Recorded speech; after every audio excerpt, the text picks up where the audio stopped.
It was 5:17 a.m. on a Tuesday morning when I found myself standing in my kitchen, staring at the coffee maker and asking a question that would change my life forever. Jesus, are my prayers even reaching you? I had been a Christian for over 15 years. I read my Bible regularly, attended church faithfully, and considered myself a man of faith. But if I'm being completely honest, my prayer life felt like shouting into an empty canyon, lots of echo but no real response. I had been praying about the same issues for months, sometimes years, with little to no visible results. My career felt stagnant despite my prayers for breakthrough. My finances remained tight no matter how much I prayed for provision. My relationships felt shallow despite asking God for deeper connections. And perhaps most frustratingly, I felt distant from God Himself, even though I was supposedly talking to Him every day. That morning, something inside me snapped, not in an angry way, but in a desperate, I can't keep pretending this is working kind of way. I had reached the end of my rope with ineffective prayer, and I needed answers. What happened next still gives me chills when I think about it. As I stood there in the pre-dawn darkness, feeling more spiritually frustrated than I had ever felt in my life, I heard a voice. Not audible exactly, but clearer than my own thoughts. It was gentle, patient, and unmistakably loving. Jonathan, your prayers are reaching me, but there are barriers blocking my best answers from reaching you. I nearly dropped my coffee mug. Was Jesus actually talking to me? In my kitchen?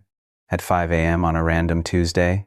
Yes, I'm here, the voice continued, and somehow I knew beyond any doubt that this was real. And I want to show you something that will transform your prayer life forever. Are you ready to learn why good people's prayers get blocked, and more importantly, how to remove those barriers? I managed to whisper, yes, though my heart was pounding, so hard I was sure the neighbors could hear it. What Jesus taught me over the next several hours would revolutionize not just my prayer life, but my entire relationship with God. More than that, it would give me tools that I've now shared with dozens of other men who were struggling with the same prayer frustrations I had experienced. But before I share what he revealed about prayer barriers, I need to tell you about the 3 lies I had been believing that were sabotaging my prayers without me even realizing it. Lie has shown, if God doesn't answer my prayers the way I want, it means He doesn't care about my problems. For years, I had been measuring God's love by His willingness to solve my problems according to my timeline and specifications. When I prayed for a promotion and didn't get it within a few months, I assumed God wasn't interested in my career. When I prayed for financial breakthrough and continued to struggle with money, I concluded that God didn't care about my practical needs. When I prayed for a relationship and remained single month after month, I began to believe that God was withholding good things from me. This lie had created a barrier of disappointment and distrust that was blocking my ability to receive God's answers that were often different from what I had requested, but infinitely better than what I had imagined. Lie #2. The more desperately I pray, the more likely God is to answer. I had fallen into the trap of believing that prayer was about intensity rather than intimacy. When I really wanted something, I would pray harder, longer, and with more emotional desperation, thinking that my urgency would somehow convince God to act. I treated prayer like a spiritual vending machine. If I put in enough coins, desperate prayers, I should get what I wanted out. This lie had created a barrier of performance-based prayer that was exhausting me and actually pushing me further from God's heart instead of drawing me closer. Lie #3. If I'm a good enough Christian, God owes me answers to my prayers. Deep down, I believed that my faithfulness, church attendance, Bible reading, and moral behavior had earned me the right to have my prayers answered. When God didn't respond the way I expected, I felt cheated, as if He wasn't holding up His end of some cosmic bargain I thought we had made. This lie had created a barrier of entitlement that was preventing me from approaching God with the humility and surrender that powerful prayer requires. As Jesus gently exposed these lies in my heart, I felt a mixture of conviction and relief. Conviction because I could see how these false beliefs had been poisoning my prayers for years.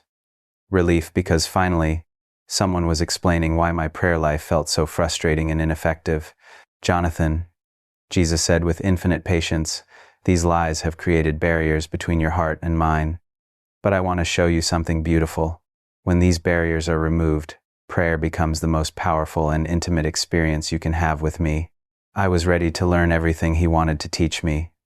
There are three primary barriers that block good people's prayers, Jesus continued. Most Christians struggle with at least one of these, and many struggle with all three without even realizing it. But once you can identify these barriers and learn to remove them, your prayers will be transformed from frustrating monologues into powerful conversations that change everything. I grabbed a pen and notepad, knowing I would want to remember every word of what he was about to reveal. The first barrier is the fear barrier, Jesus explained. This is when you pray from anxiety instead of faith, from worry instead of trust, from desperation instead of confidence in my character. I immediately recognized this in my own prayer life.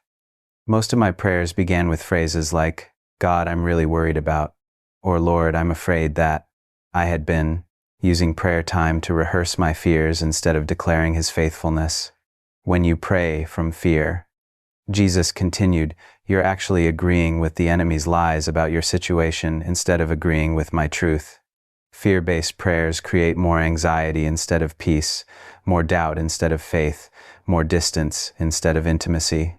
This explained why I often felt worse after praying instead of better.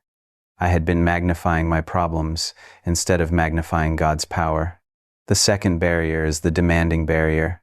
Jesus said, this is when you approach me with a list of demands instead of requests, when you try to control my timeline and methods instead of trusting my wisdom. Another direct hit. I realized that most of my prayers sounded more like instructions to God than conversations with him. I had been telling the creator of the universe what he needed to do, when he needed to do it, and how he should do it. When you pray with demands, Jesus explained, you're positioning yourself as my advisor instead of my child. You're treating me like a cosmic butler instead of a loving father. This creates a barrier of pride that blocks the flow of grace and power. I felt embarrassed as I recognized how presumptuous my prayers had become. The third barrier is the circumstance-focused barrier, Jesus continued. This is when all of your prayers are about changing your external situation instead of allowing me to change your internal condition. You focus on what you want me to fix instead of who you want me to help you become. This was perhaps the most convicting revelation of all. I realized that 99% of my prayers were about getting God to rearrange my world instead of asking him to transform my heart. I had been treating God like a cosmic problem solver instead of a loving father who wanted to develop my character. When you pray with circumstance focus, Jesus explained, you miss the most important work I want to do, the work of transforming you into the man I created you to be. You become so focused on external change that you miss the internal change that would actually solve most of your external problems. As Jesus described these three barriers, I felt like someone had just diagnosed a disease I didn't know I had. Everything made sense now. My prayers had been blocked not because God didn't care, but because I had been approaching him in ways that created barriers instead of connection. But here's the beautiful truth, Jonathan, Jesus said, his voice filled with hope and excitement. These barriers can be completely removed. And when they are, your prayers will become more powerful than you ever imagined possible. I felt a surge of anticipation. How do I remove them? I asked. That's exactly what I want to show you, Jesus replied. But first, I need you to understand something crucial. Removing these barriers isn't about praying harder or longer. It's about praying from a completely different heart posture. What he taught me next would revolutionize not just my prayer life, but my entire relationship with God and my approach to every challenge I would face. Most people think that powerful prayer is about convincing me to change their circumstances, Jesus explained. But the most powerful prayers are actually about aligning your heart with mine so that we can work together to bring heaven to earth. This was a completely different paradigm than I had ever considered. Instead of trying to get God to do what I wanted, what if prayer was about discovering what God wanted and partnering with him to accomplish it? When your heart is aligned with mine, Jesus continued, there are no barriers between us. Your prayers flow directly from my heart through your heart and back to me. This creates a circuit of divine power that can transform any situation. I could hardly contain my excitement. After years of feeling like my prayers were bouncing off the ceiling, I was about to learn how to pray with real power and intimacy. Are you ready to learn how to identify and remove each of these barriers? Jesus asked. I nodded eagerly, knowing that my life was about to change in ways I couldn't even imagine. Then let's start with the most common barrier that blocks good people's prayers. The fear barrier. I'm going to show you exactly how to recognize when fear is blocking your prayers and, more importantly, how to replace fear with faith-filled prayer that moves mountains. As I prepared to learn about the fear barrier, I felt like I was standing at the threshold of a completely new prayer life. After 15 years of frustration and ineffectiveness, I was finally going to discover how to pray the way God intended. "Jonathan," Jesus said, settling back in what appeared to be the chair across from me at my kitchen table, "I want you to think about the last time you prayed about your career. What were the first words out of your mouth?" I didn't have to think long. Just yesterday, I had prayed about the project I was struggling with at work. I said, "God, I'm really worried about this deadline. I'm afraid I'm going to mess this up and disappoint my boss again." Jesus nodded knowingly. "And how did you feel after that prayer?" "Honestly, more anxious than when I started," I admitted, feeling embarrassed by the truth. "That's the fear barrier in action," Jesus explained gently. "You began your prayer by declaring your worry and fear instead of declaring my faithfulness and power. You used prayer time to rehearse your anxiety instead of rehearsing my promises." I felt a knot in my stomach as I realized how accurately he was describing my prayer life. "But Jesus, I was being honest about how I felt. Isn't that what prayer is supposed to be about?" His smile was infinitely patient. "Honesty is important, Jonathan, but there's a difference between acknowledging your fears and agreeing with them. When you start your prayers by declaring your worry, you're actually inviting fear to dominate the conversation instead of inviting faith to transform your perspective." This was a revelation that hit me like a lightning bolt. I had thought I was being authentic and vulnerable in my prayers, but I was actually reinforcing the very fears I was asking God to help me overcome. "Let me show you what the fear barrier looks like," Jesus continued, "so you can recognize it in your own prayers." Suddenly, I could see into my own prayer life as if watching a movie. I watched myself praying about various situations over the past few months, and I was shocked by what I observed. Prayer about my job. "God, I'm so worried about my performance at work. I'm afraid I'm not good enough for this position. What if I get fired? What if I can't find another job? What if I end up having to move back in with my parents?"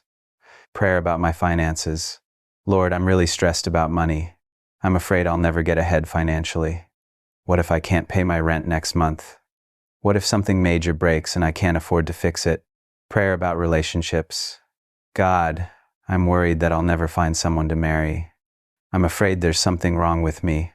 What if I end up alone forever?" As I watched this replay of my recent prayers, I was horrified to realize that I had been using prayer time to catastrophize about my future instead of building faith in God's goodness. "Do you see the pattern?" Jesus asked gently. I nodded, feeling sick to my stomach. Every prayer starts with fear and gets worse from there. "I'm not praying, I'm just worrying out loud to you." "Exactly," Jesus confirmed.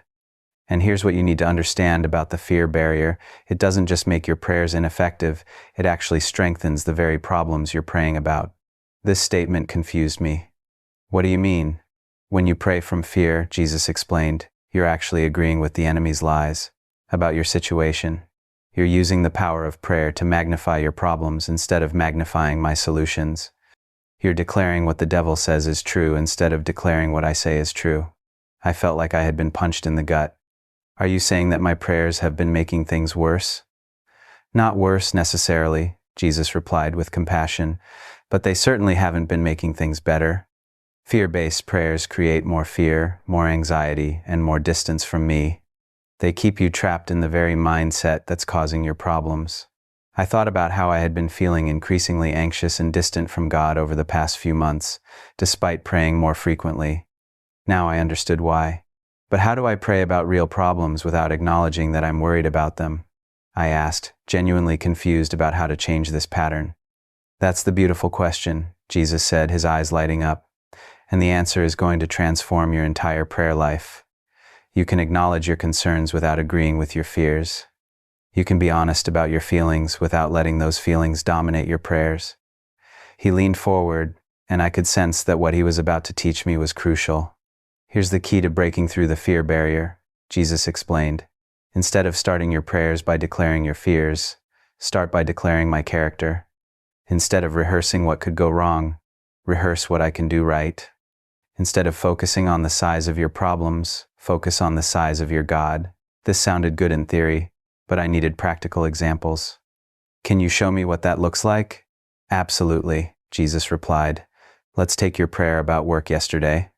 Instead of starting with God, I'm really worried about this deadline. What if you had started with God? You are the source of all wisdom and creativity. You care about my work and want me to succeed. You have given me talents and abilities that are perfect for this project. I could immediately feel the difference.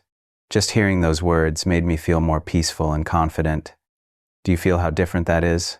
Jesus asked. Yes, I said, amazed. It makes me feel hopeful instead of anxious.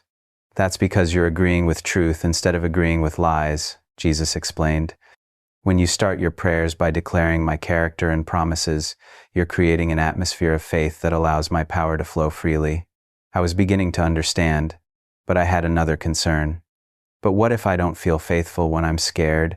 What if declaring your goodness feels fake when I'm genuinely worried? Jesus' smile was understanding. Faith isn't a feeling, Jonathan. Faith is a choice to agree with my truth regardless of how you feel. When you choose to declare my faithfulness in the midst of your fear, you're not being fake. You're being courageous. This was revolutionary. I had been waiting to feel faithful before praying with faith, but Jesus was teaching me that faith comes through declaring truth, not through feeling confident. Let me show you the 3 signs that the fear barrier is blocking your prayers, Jesus continued.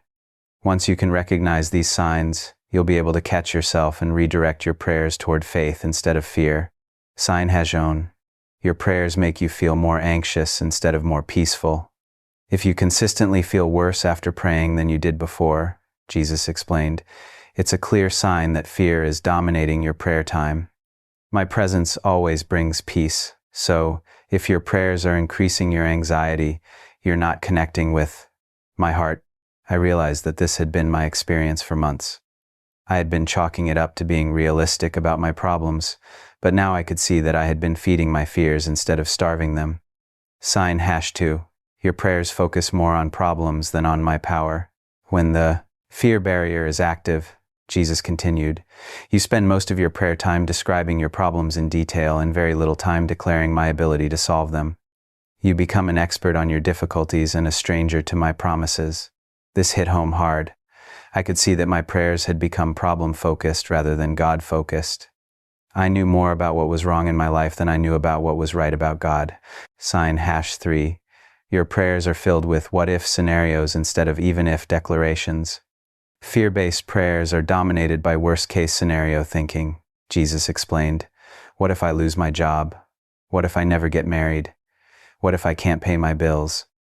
But faith-based prayers are filled with even if declarations.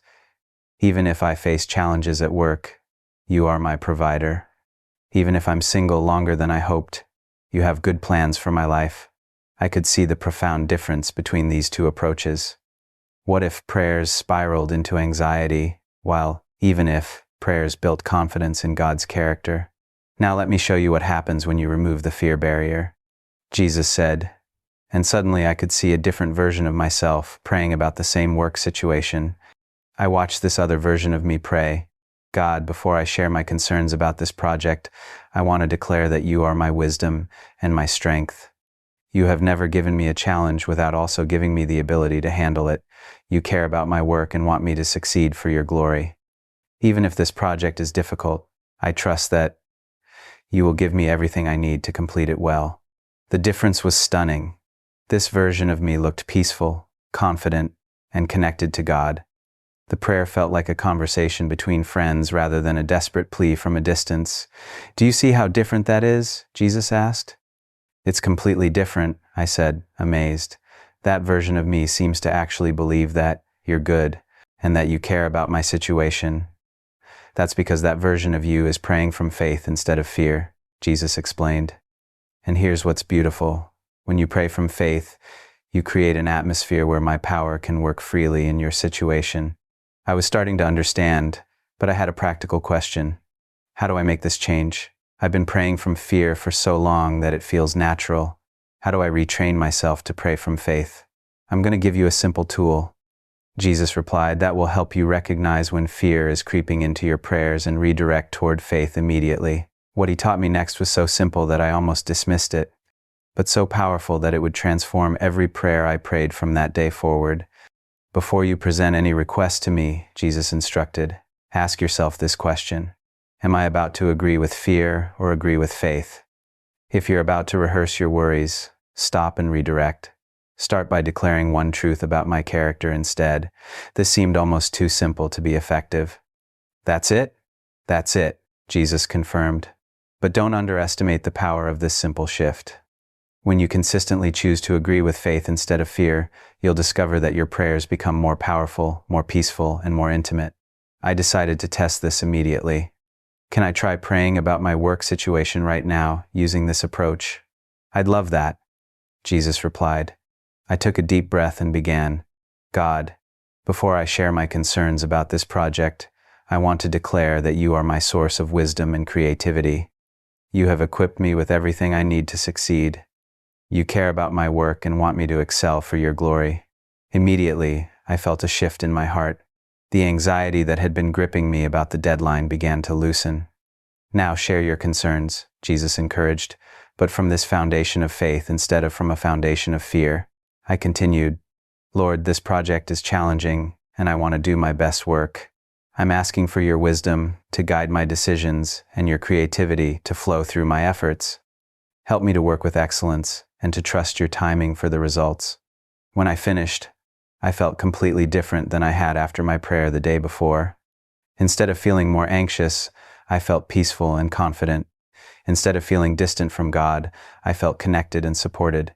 How do you feel? Jesus asked, though he could clearly see the change in my countenance. I feel like you actually heard me, I said, tears forming in my eyes. I feel like we're on the same team instead of like I'm begging you to care about my problems. That's the difference between praying from fear and praying from faith, Jesus explained. When you remove the fear barrier, prayer becomes partnership instead of pleading, conversation instead of crisis management, intimacy instead of distance. I felt like I had just discovered a treasure that had been hidden in plain sight my entire Christian life. But the fear barrier is just the first of 3 barriers that block good people's prayers, Jesus continued. Are you ready to learn about the second barrier, the one that turns prayer into demands instead of requests and creates frustration instead of trust? I nodded eagerly, knowing that if the fear barrier revelation had been this transformative, learning about the other barriers would revolutionize my entire relationship with God. The second barrier is called the demanding barrier, Jesus said, and it's the reason why so many faithful Christians become frustrated and disappointed with my timing and methods. But once you understand how to remove this barrier, you'll discover that surrender actually increases the power of your prayers instead of weakening them. As I prepared to learn about this second barrier, I felt grateful beyond words that Jesus had cared enough to meet me in my kitchen and show me why my prayers had been so ineffective. The fear barrier alone had been sabotaging my prayer life for years, but now I had the tools to pray from faith instead of fear.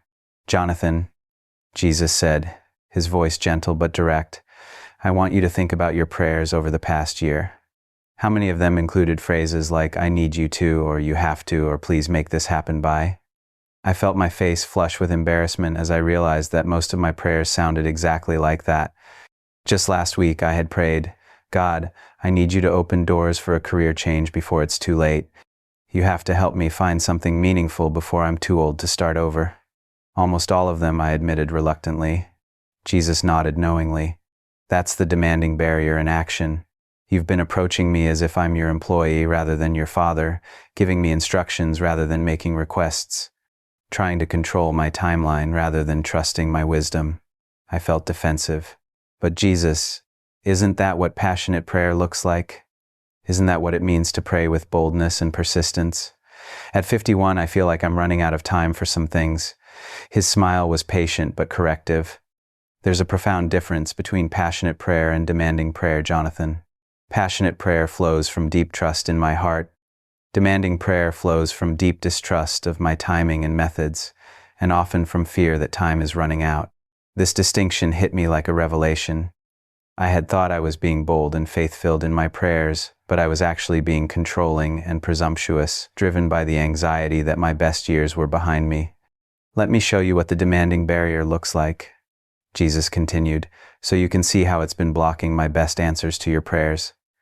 Suddenly, I could observe my prayer life from a completely different perspective. And what I saw made me cringe with embarrassment. My prayer about career transition. God, I've been in this job for 15 years, and I'm miserable. I'm 51 years old. If I don't make a change now, I'll be stuck here until retirement. You have to open doors for something better. Don't let me waste what good years I have left. I need a new opportunity within the next 6 months, before I'm too old to be considered. My prayer about finding love. Lord, I'm tired of being single. I'm 51, and it feels like all the good women are taken. You need to bring the right woman into my life soon. I don't want to spend my later years alone. Most people my age are already settled. You have to help me find someone before it's too late to build a life together. My prayer about my health. God, my back has been hurting for months, and I'm not as strong as I used to be. You have to heal this before it gets worse. I can't afford to fall apart physically. I still have too much I want to do. Fix this now before I become one of those old guys who can't do anything. My prayer about my finances. Lord, I'm behind on retirement savings, and I'm scared I'll never be able to stop working. You have to help me catch up financially. I need a breakthrough with money before it's too late to build any kind of nest egg. Make something happen quickly. As I watched this replay of my recent prayers, I was horrified to realize that I had been treating the creator of the universe like a cosmic butler who existed to fulfill my orders according to my increasingly urgent timeline. Do you see the pattern? Jesus asked gently. I nodded, feeling deeply convicted. I've been telling you what to do, when to do it, and how to do it. And I've been driven by this fear that I'm running out of time, that my best opportunities are behind me. I've been treating you like you work for me, instead of like I belong to you. Exactly, Jesus confirmed. And here's what you need to understand about the demanding barrier. It doesn't just make your prayers ineffective. It actually prevents you from receiving the better answers I want to give you. The fear of running out of time makes you grab for lesser things instead of waiting for my best. This confused me. What do you mean by better answers? At my age, don't I need to be realistic about my limitations?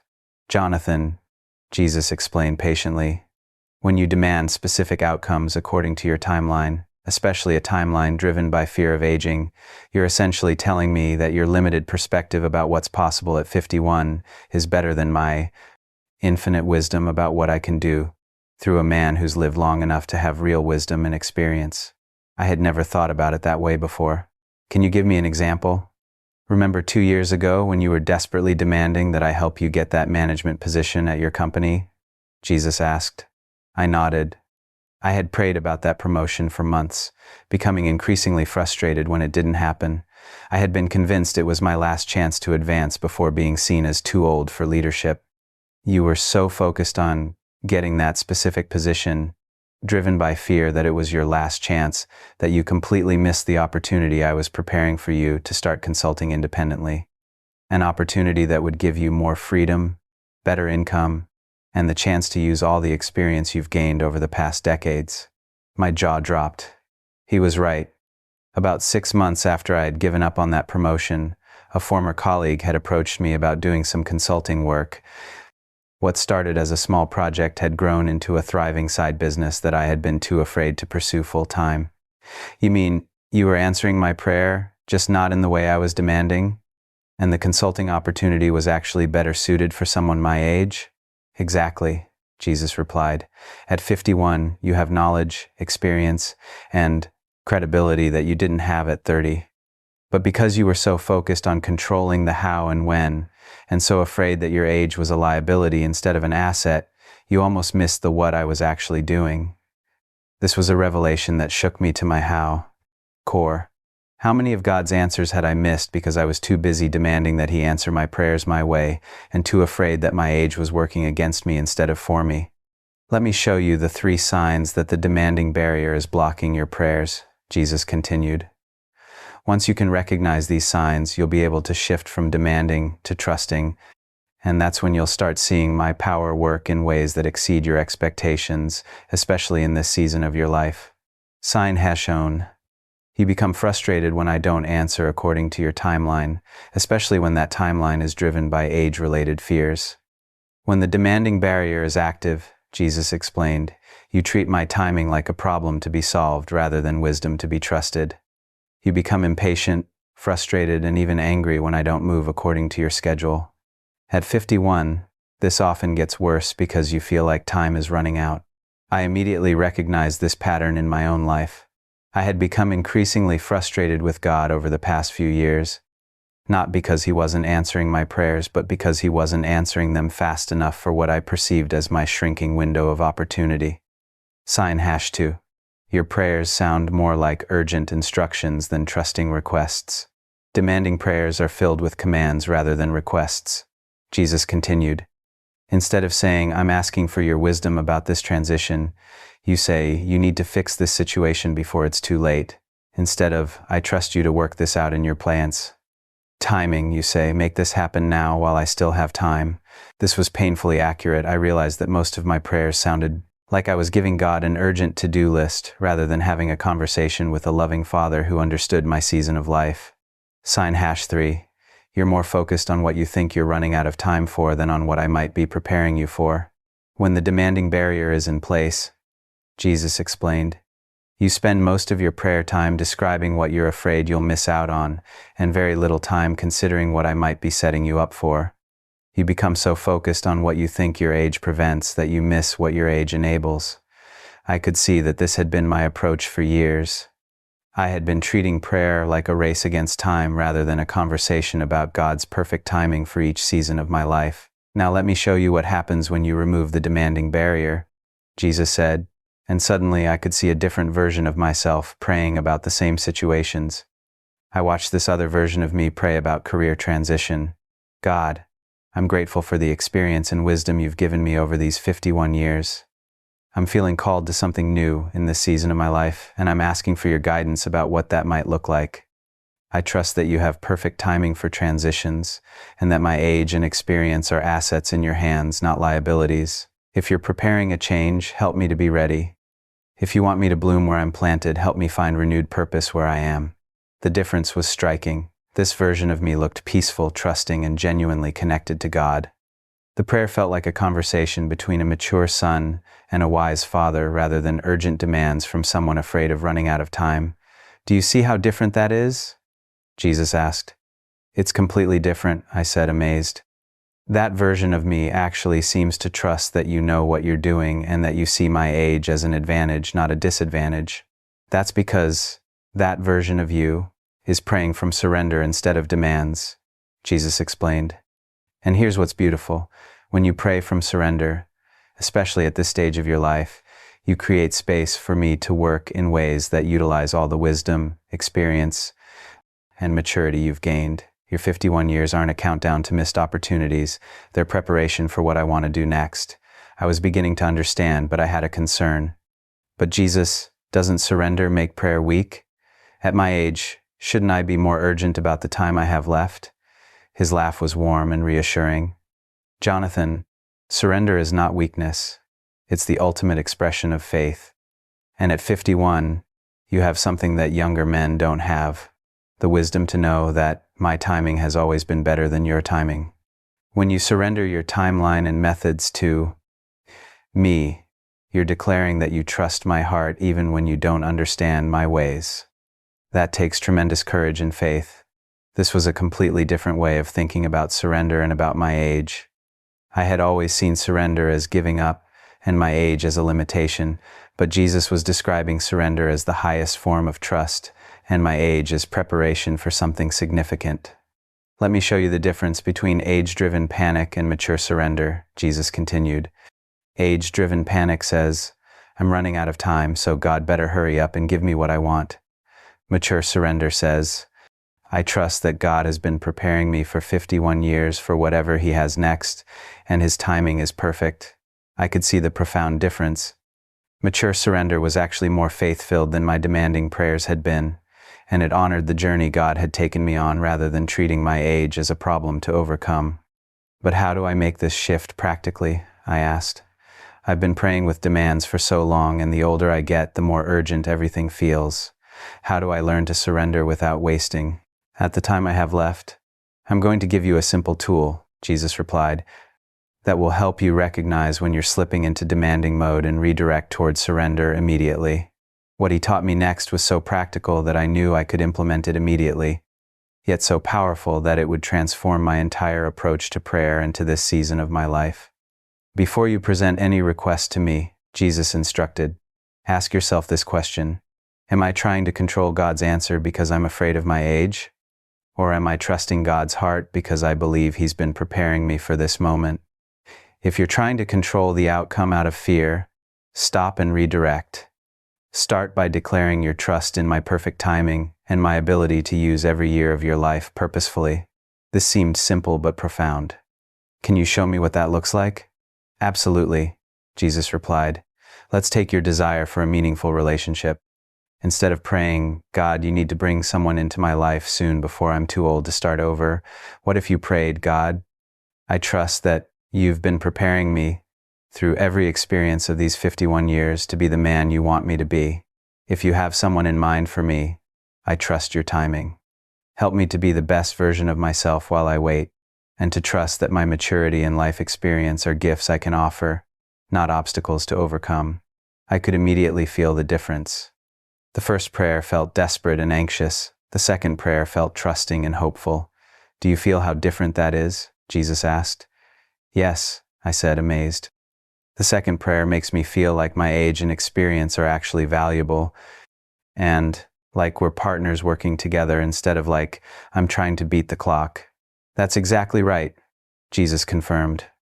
When you remove the demanding barrier, prayer becomes partnership instead of pressure, collaboration instead of control, trust instead of time-driven, tension. I decided to test this approach immediately. Can I try praying about my health using this method? I'd love that, Jesus replied. I took a deep breath and began, God, I'm grateful for this body that has served me well for 51 years. I know that aging brings changes, and I'm asking for your wisdom about how to steward my health well in this season. Already I felt a shift in my heart. Instead of feeling panicked about physical changes, I felt grateful for the years of health I'd had and hopeful about caring for myself wisely going forward. I'm asking for your healing where I need it, and your strength for whatever lies ahead. I continued.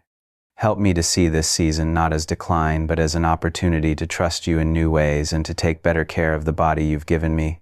When I finished, I felt completely different than I had after my previous prayers about health. Instead of feeling desperate and afraid of aging, I felt peaceful and proactive. Instead of feeling like my body was betraying me, I felt like God and I were partnering together to navigate this season wisely. How do you feel? Jesus asked. I feel like you see my whole life as valuable, not just my younger years, I said, tears forming in my eyes. I feel like you have good plans for this season too, and that my age is part of your plan, not a problem you need to work around. That's the difference between praying with age-driven demands and praying with mature surrender, Jesus explained. When you remove the demanding barrier, you discover that I'm not racing against your biological clock. I've been preparing you for 51 years for what comes next. I felt like I had just discovered another treasure that had been hidden in plain. But there's one more barrier that blocks good people's prayers, Jesus continued, and it might be the most subtle and dangerous of all three. Are you ready to learn about the barrier that keeps you focused on changing your circumstances instead of allowing me to change your heart? I nodded eagerly, knowing that if the first two barriers had been this revelatory, the third one would complete the transformation of my prayer life. The third barrier is called the circumstance-focused barrier, Jesus said, and it's the reason why so many Christians pray for years without experiencing real transformation. They're so focused on getting me to change their external world that they miss the internal work I want to do that would actually solve most of their external problems. As I prepared to learn about this third barrier, I felt incredibly grateful that Jesus had cared enough to show me how my well-intentioned prayers had been sabotaging themselves. The demanding barrier alone had been blocking God's best answers for years, but now I had the tools to pray with surrender instead of demands, and to see my age as preparation rather than limitation. Jonathan, Jesus said, leaning forward with an intensity I hadn't seen before, I want you to think about all the prayers you've prayed over the past 5 years. What percentage of them were about asking me to change your external circumstances versus asking me to change something inside your heart? I didn't need to think long about this one. The answer was embarrassing. Maybe 95% were about changing my circumstances. I rarely pray about my heart unless I've done something obviously wrong. Jesus nodded with a mixture of sadness and understanding. That's the circumstance-focused barrier in action. You've been treating me like a cosmic problem solver instead of a loving father who wants to transform you from the inside out. I felt confused.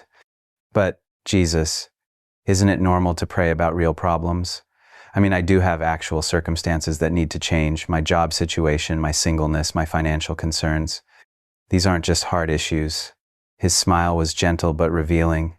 Jonathan, what if I told you that most of your external problems are actually symptoms of internal issues that we could address together? What if the reason some of your circumstances haven't changed is because I'm more interested in changing you? This statement hit me like a lightning bolt. I had never considered that my external problems might be connected to internal issues that needed transformation. Let me show you what the circumstance-focused barrier looks like. Jesus continued, so you can see how it's been preventing the very breakthroughs you've been praying for. Suddenly, I could observe my prayer patterns from the past several years, and what I saw was both revealing and convicting. My prayers about work. God, please change my boss's attitude toward me. Make him see my value. Fix the toxic culture in this office. Give me a different job with better people. Change my work environment so I can be happy. My prayers about singleness. Lord, bring the right woman into my life. Remove the obstacles that are keeping me from meeting someone. Change my circumstances so I can find love. Fix the dating scene for people my age. My prayers about finances. God, increase my income. Lower my expenses. Give me unexpected money.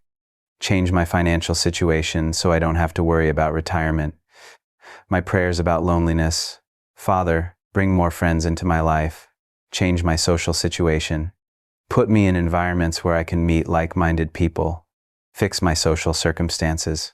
As I watched this pattern, I realized that every single prayer was about asking God to rearrange my external world. I had never once asked him to change my heart, my character, my attitudes, or my approach to these situations. Do you see the pattern? Jesus asked. I nodded, feeling a deep conviction settling in my chest. I've been treating you like a cosmic handyman instead of a heart surgeon. I've been asking you to fix everything around me without ever asking you to fix anything in me. Exactly, Jesus confirmed. And here's what you need to understand about the circumstance-focused barrier. It prevents you from receiving the transformation that would actually solve most of your problems. You keep asking me to change your world when what you really need is for me to change you. This was a paradigm shift that rocked my understanding of prayer. Can you give me an example of what you mean? Let's take your work situation, Jesus replied. For the past 2 years, you've been praying for me to change your boss, change your coworkers, change your company culture. But you've never once asked me to change your attitude, your communication style, your leadership approach, or your ability to handle difficult people with grace. I felt my face flush because he was absolutely right. But Jesus, my boss really is difficult to work with. The problems aren't all in my head. I'm not saying your boss isn't difficult, Jesus replied patiently. I'm saying that your response to difficult people is something we could work on together. What if instead of asking me to change him, you asked me to give you supernatural patience, wisdom and communication, and the ability to influence him through your character rather than trying to control him through your prayers? This was a completely different approach than I had ever considered. You mean I should pray for you to change me instead of praying for you to change my circumstances? I mean, you should pray for both. Jesus clarified, but start with your heart. When your heart is transformed, you'll be amazed at how many of your circumstantial problems either resolve themselves or become manageable. I was beginning to understand, but I needed more clarity. Can you show me what this looks like practically? Absolutely, Jesus replied. Let me show you the 3 signs that the circumstance-focused barrier is blocking your prayers, and then I'll show you what heart-focused prayer looks like. Sign Hashon. All of your prayers are about what you want me to change around you, never about what you want me to change within you. When the circumstance-focused barrier is active, Jesus explained, your prayer list looks like a home improvement project for your life. You want me to fix your job, fix your relationships, fix your finances, fix your health, fix your social life. But you never ask me to improve your work ethic, your relationship skills, your financial discipline, your health habits, or your social confidence. This was painfully accurate. I realized that I had been treating God like a contractor for my life circumstances rather than a coach for my character development. Sign #2. You become frustrated when your circumstances don't change, even when you're not changing either. Circumstance-focused prayers create a cycle of frustration, Jesus continued, because you keep asking for different results while continuing the same behaviors, attitudes, and approaches that contributed to your problems in the first place. I could see this pattern clearly. I had been praying for a better work environment while continuing to approach conflicts with the same defensive attitude that made those conflicts worse. Sign #3. You measure my love by my willingness to rearrange your world, rather than by my commitment to transform your character. When this barrier is in place, Jesus explained, you interpret unchanged circumstances as evidence that I don't care about your problems. But often unchanged circumstances are evidence that I care too much about your growth to give you shortcuts that would prevent your transformation. This hit me like a revelation. What if some of my unchanged circumstances weren't signs of God's absence, but signs of His commitment to my character development? Now let me show you what happens when you remove the circumstance-focused barrier, Jesus said, and suddenly I could see a different version of myself praying about the same situations. I watched this other version of me pray about work. God, I'm asking for your wisdom about my work situation. I know my boss can be difficult, but I also know that I don't always respond to difficulty with grace. Would you help me become the kind of employee who brings peace to tense situations? Give me supernatural patience and wisdom in my communication. Help me to be part of the solution rather than part of the problem. And if you do want to change my work environment, prepare my heart first so I don't carry the same issues into the next situation. The difference was stunning. This version of me looked mature, self-aware, and genuinely interested in personal growth. The prayer felt like a conversation with a wise mentor, rather than a complaint session about unfair circumstances. Do you see how different that is? Jesus asked. It's completely different, I said, amazed.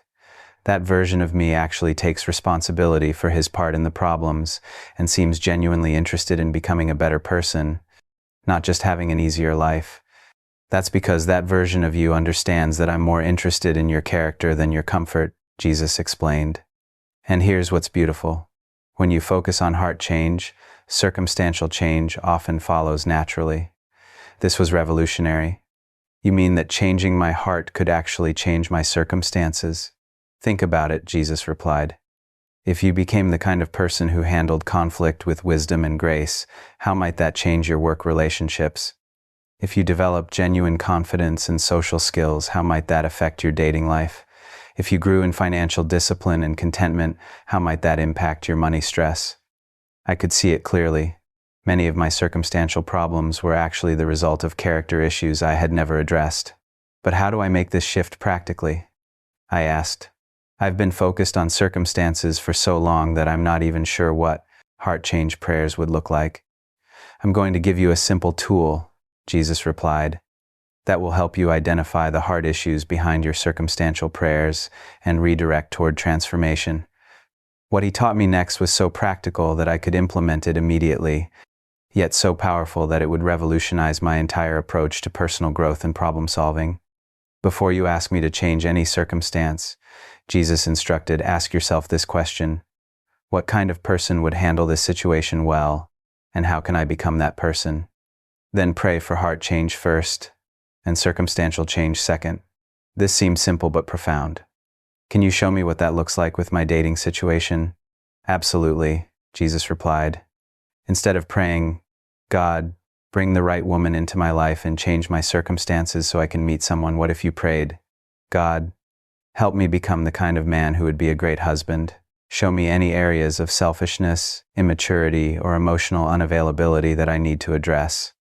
Give me confidence that comes from knowing who I am in you rather than from external validation. Help me to be whole and healthy so that I can offer my best self to the woman you have in mind for me.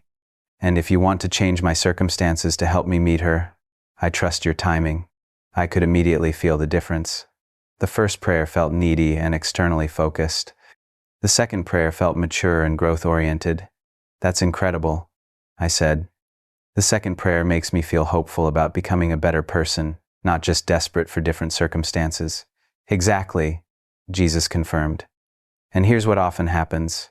As you become the kind of person who would handle your desired circumstances well, I'm much more likely to give you those circumstances. I decided to test this approach immediately. Can I try praying about my financial concerns using this method? I'd love that, Jesus replied. I took a deep breath and began, God, I'm concerned about my financial future, but I realize that I've been asking you to change my circumstances without asking you to change my heart. Help me become the kind of person who handles money with wisdom and discipline. Already, I felt a shift. Instead of feeling like a victim of my financial circumstances, I felt empowered to grow and change. Show me any areas of financial immaturity, impulsiveness, or lack of discipline that I need to address. I continued, give me contentment with what I have while also giving me wisdom to plan well for the future. Help me to be generous and trusting rather than anxious and hoarding. And as I grow in financial character, I trust you to provide opportunities for my circumstances to improve as well. When I finished, I felt completely different than I had after my previous prayers about money. Instead of feeling helpless and dependent on external changes, I felt hopeful about personal growth and partnership with God. How do you feel? Jesus asked. I feel like I have some control over my situation, I said, surprised by this realization. Not control over the circumstances, but control over how I respond to them and how I can grow through them. That's the difference between circumstance-focused prayer and heart-focused prayer, Jesus explained. When you remove the circumstance-focused barrier, you discover that you're not a victim of your situations. You're a partner with me in transforming both your character and your circumstances. But then I had a practical concern. Jesus, this makes sense, but I'm 51 years old. Haven't I missed the window for major character change? Isn't it too late to become a fundamentally different person? His laugh was warm and encouraging. Jonathan, one of the beautiful things about being 51 is that you have enough life experience to recognize patterns that need changing and enough maturity to actually do the hard work of transformation. Younger men often lack the self-awareness to see their character issues clearly. You're actually at the perfect age for this kind of deep heart work. This was incredibly encouraging. Instead of seeing my age as a limitation, Jesus was framing it as an advantage for personal growth. Let me show you what's been happening in your life, Jesus continued. For the past several years, I've been allowing certain circumstances to remain unchanged, not because I don't care about your comfort, but because I care deeply about your character. Every difficult boss, every disappointing date, every financial stress has been an opportunity for you to see areas where you could grow. I felt a mixture of conviction and hope. You mean my problems have been classrooms? Exactly, Jesus replied. And you've been asking me to remove you from the classroom instead of asking me to help you learn the lessons. But now that you understand this, we can work together on both your character and your circumstances. I felt like I had just discovered the most important treasure of all. Now, Jesus said, his eyes sparkling with excitement, are you ready to learn how to put all three barrier removals together into a prayer method that will transform not just your prayer life, but your entire relationship with me and your approach to every challenge you face? I nodded eagerly, knowing that I was about to learn something that would change everything about how I communicated with God and how I approached personal growth. What I'm about to teach you, Jesus continued, is a simple 3-step prayer method that removes all 3 barriers simultaneously. When you use this method consistently, you'll discover that prayer becomes the most powerful and intimate experience of your life.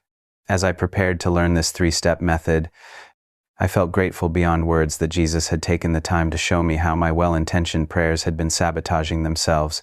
The circumstance-focused barrier alone had been preventing years of potential growth and transformation, but now I had the tools to pray for heart change that would naturally lead to circumstantial change.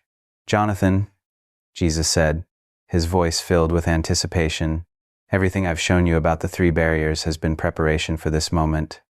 I'm about to give you a prayer method that will transform every conversation we have for the rest of your life. I felt my heart racing with excitement. After discovering how fear, demands, and circumstance focus had been sabotaging my prayers for years, I was ready to learn how to pray the way God intended. This method is so simple that you'll be able to use it immediately. Jesus continued, but so powerful that it will revolutionize not just your prayer life, but your entire approach to challenges, relationships, and personal growth. I grabbed my pen, knowing I would want to remember every detail of what he was about to teach me. The method has 3 steps, Jesus explained, and each step removes one of the barriers we've discussed. When you use all 3 steps together, you create a direct pathway between your heart and mind that allows my power to flow freely into your situation. Step 1. Faith declaration removes the fear barrier. Step 2. Surrender statement removes the demanding barrier. Step 3. Heart change request removes the circumstance-focused barrier. Let me show you how each step works, Jesus said, and then we'll practice using the complete method together. Step 1. Faith declaration removes the fear barrier. Before you present any concern or request to me, Jesus explained, you begin by declaring truth about my character that directly counters the fear you're feeling. This immediately shifts your prayer from anxiety to faith. I was taking notes as fast as I could. Can you give me an example? Absolutely. Let's say you're worried about your job security. Instead of starting with, God, I'm really worried about losing my job, you would start with something like, God, you are my provider and my security. You have never failed to take care of me, and you won't start now. You have good plans for my career, and you are working all things together for my good. I could immediately feel the difference. That makes me feel hopeful instead of anxious. Exactly, Jesus confirmed. The faith declaration does 3 things. It reminds you of who I am. It reminds you of my track record in your life, and it creates an atmosphere of trust that allows my power to work freely. Step 2. Surrender statement removes the demanding barrier. After you've established faith through your declaration, Jesus continued, you make a clear statement of surrender that releases control of the timeline and methods to me. This removes the pressure and demands that block my best answers. What does that sound like? I asked. Using the same job example, Jesus replied, after your faith declaration, you would say something like, I surrender my timeline and my methods to your wisdom. I trust that your timing is perfect and your ways are better than mine. I release my need to control how and when you work, and I choose to rest in your sovereignty. I felt a sense of peace just hearing those words. That takes all the pressure off, doesn't it? Completely, Jesus agreed. The surrender statement does 3 things. It releases you from the exhausting burden of trying to control outcomes. It positions you to receive answers that are better than what you could have demanded, and it creates space for me to work in ways that exceed your expectations. Step 3. Heart change request removes the circumstance-focused barrier. Finally, Jesus explained, instead of immediately asking me to change your circumstances, you ask me to change your heart first. This ensures that you're prepared to handle whatever I want to do in your situation. How does that work, practically? I asked. Continuing with the job example, Jesus said, after your faith declaration and surrender statement, you would pray something like, before I ask you to change my work situation, I ask you to change my heart. Help me become the kind of employee who brings excellence and integrity to everything I do. Give me wisdom in relationships and grace under pressure. Show me any areas where I need to grow professionally or personally. Prepare my character for whatever you have next. I was amazed at how different this felt from my usual prayers. And then I can ask about circumstances? Absolutely, Jesus replied. After you've addressed your heart, then you present your circumstantial requests from a foundation of faith, surrender, and character focus. But you'll be amazed at how different those requests sound after you've gone through the first 3 steps. I was eager to try this method immediately. Can we practice with a real situation I'm facing? I'd love that, Jesus said. What's something you've been praying about recently? I thought about my biggest current concern. I've been really worried about my financial future. At 51, I feel behind on retirement savings, and I'm scared I'll never be able to stop working. Perfect, Jesus replied. Let's walk through the 3-step method with that situation. Start with your faith declaration. I took a deep breath and began, God, you are my provider and my security. You have taken care of me for 51 years, through every season and every challenge. You own everything, and you have promised to supply all my needs. You have good plans for my future, including my financial future, and I can trust you completely. Immediately, I felt my anxiety about money begin to diminish. The fear that had been gripping me started to loosen as I focused on God's character instead of my circumstances. "How do you feel?" Jesus asked. "Much more peaceful," I admitted. "Just declaring your faithfulness makes the problem feel smaller." "That's the power of the faith declaration," Jesus confirmed. "Now move to step 2, your surrender statement." I continued. "I surrender my timeline for financial security to your wisdom. I release my need to control how and when you provide for my future.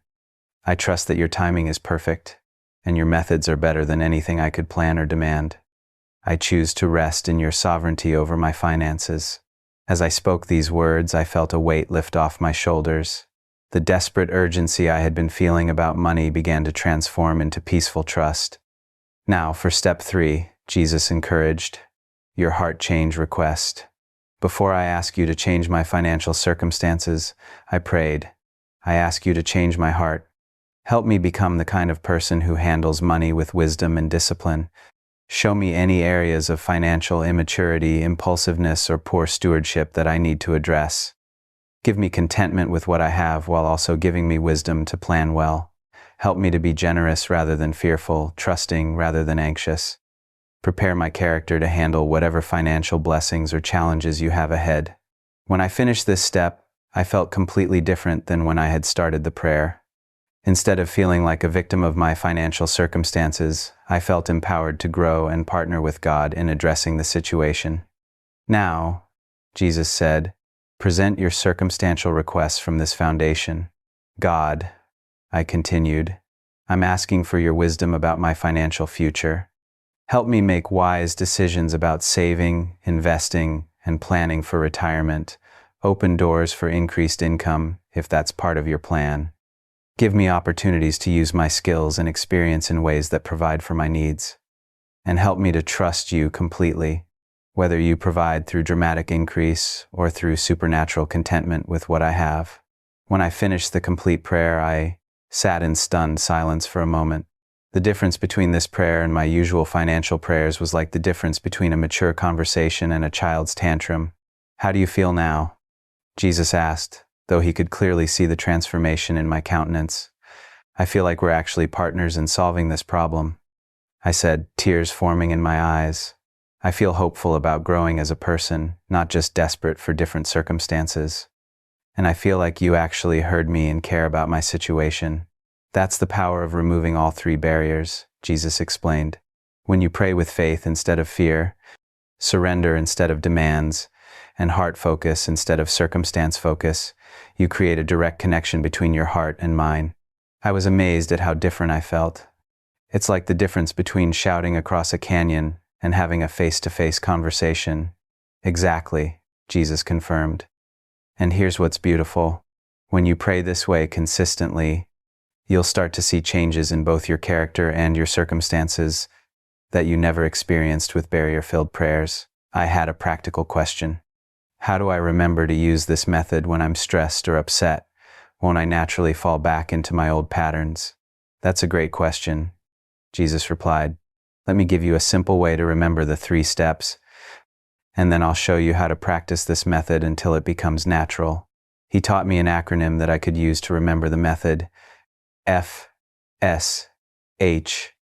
faith, surrender, heart.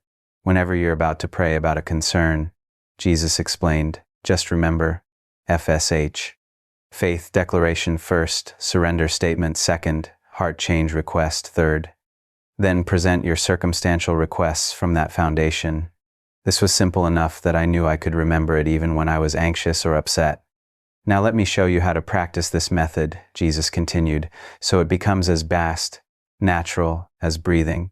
The 21-day prayer transformation challenge for the next 21 days, Jesus instructed, I want you to use the FSH method for every prayer you pray, no matter how small. Whether you're praying about traffic, work stress, relationships, or major life decisions, always go through the 3 steps first. This seemed like a significant commitment.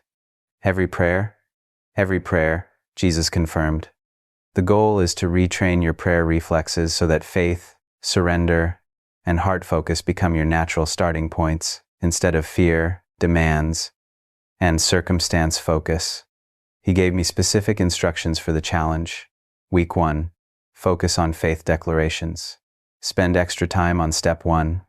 Practice declaring my character and promises before presenting any concerns. Notice how this changes your emotional state and your perspective on problems. Week 2. Emphasize surrender statements. Focus on step 2. Practice releasing control of outcomes, timelines, and methods. Notice how this reduces your anxiety and increases your peace. Week 3. Develop heart change requests. Concentrate on step 3. Practice asking for character transformation before circumstantial change. Notice how this empowers you and creates hope for personal growth. What if I forget and start praying the old way? I asked. Just stop mid-prayer and redirect, Jesus replied with a smile. Say something like, wait, let me start over with faith instead of fear. I'm not looking for perfection. I'm looking for progress. I felt excited about this challenge, but I also had a concern. What if this method feels forced or unnatural at first? It probably will, Jesus admitted.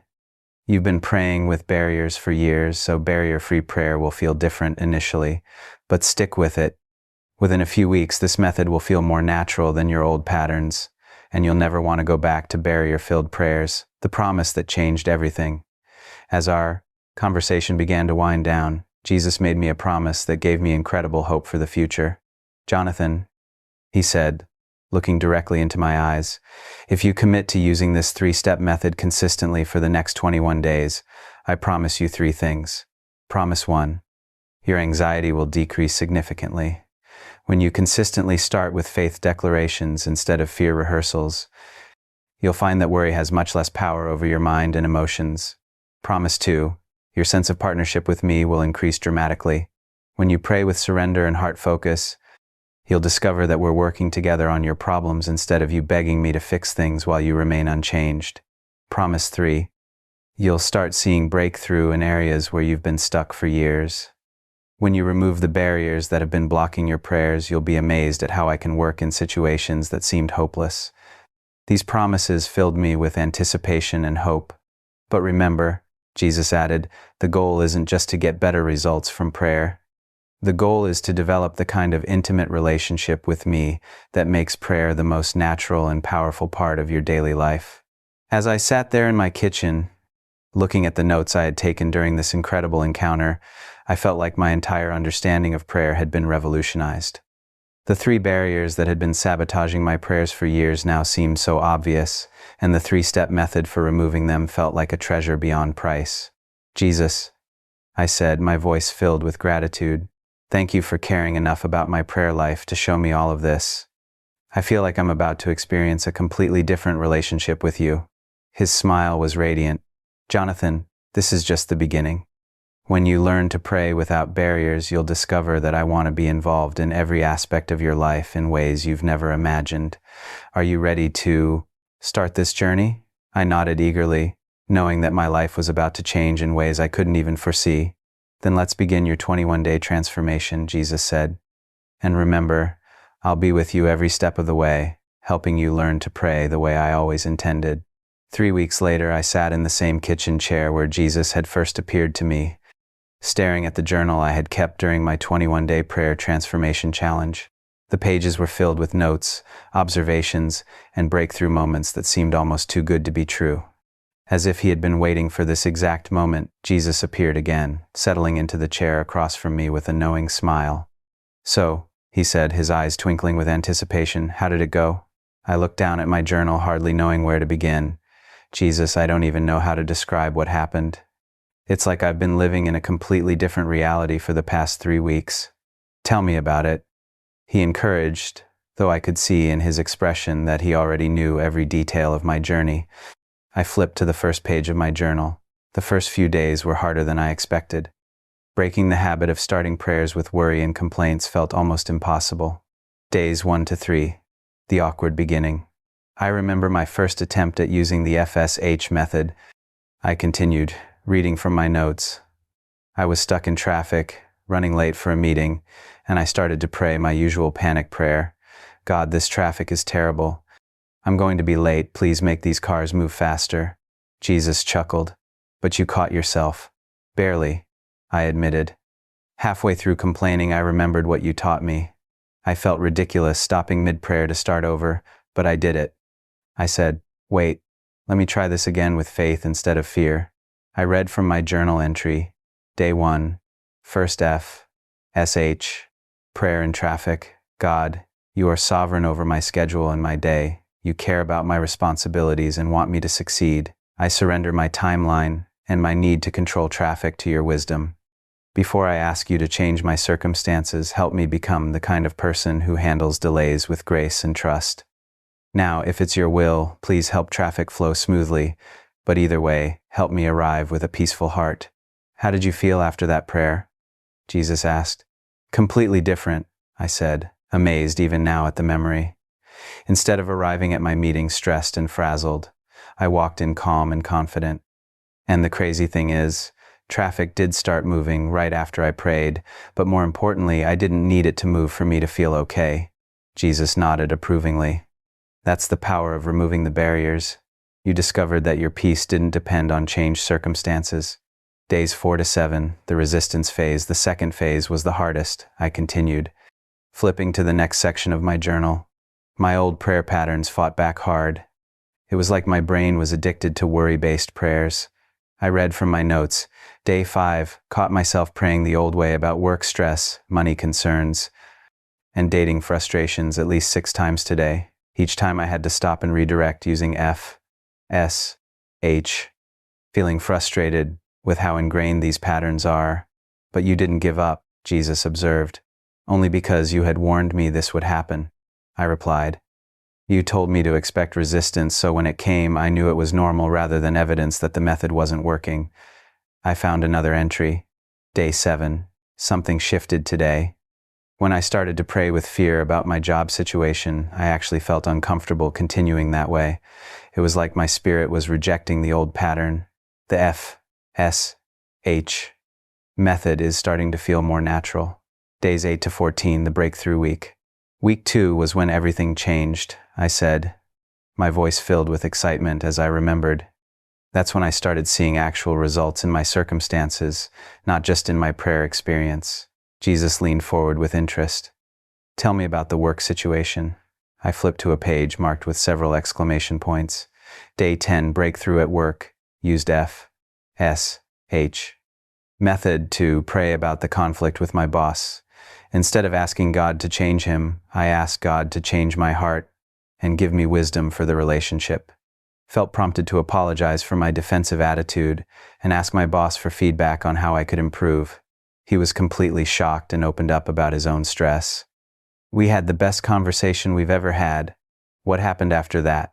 Jesus asked, though his smile suggested he already knew. Everything changed, I said, still amazed. Within a week, my boss started treating me completely differently. He began including me in important decisions and even mentioned the possibility of a promotion. But here's the crazy part. I realized that he hadn't really changed that much. I had changed, and that changed everything between us. Jesus nodded knowingly. When you focus on heart change first, circumstantial change often follows naturally. What else happened that week? I found another marked entry. Day 12, financial breakthrough. Instead of panicking about money, used FSH to pray for wisdom and character change around finances, felt led to create a detailed budget and look into additional income streams. Discovered I was wasting $400 divided by month on subscriptions and impulse purchases I didn't even realize I was making. Also got a call about a consulting opportunity that could bring in an extra $1,000 divided by month. The consulting opportunity, Jesus said with a knowing look. Tell me about that. That was the most amazing part, I said, flipping through several pages of excited notes. A former colleague called out of the blue asking if I'd be interested in doing some part-time consulting work. The timing was perfect, and it was exactly the kind of work I love doing. But here's what blew my mind. He said he had been thinking about calling me for months, but something kept stopping him. He finally felt prompted to reach out that exact week. Jesus' smile was radiant. When you align your heart with mine through barrier-free prayer, I can orchestrate circumstances in ways that seem miraculous, but are actually just me working freely in your situation. Days 15 to 21.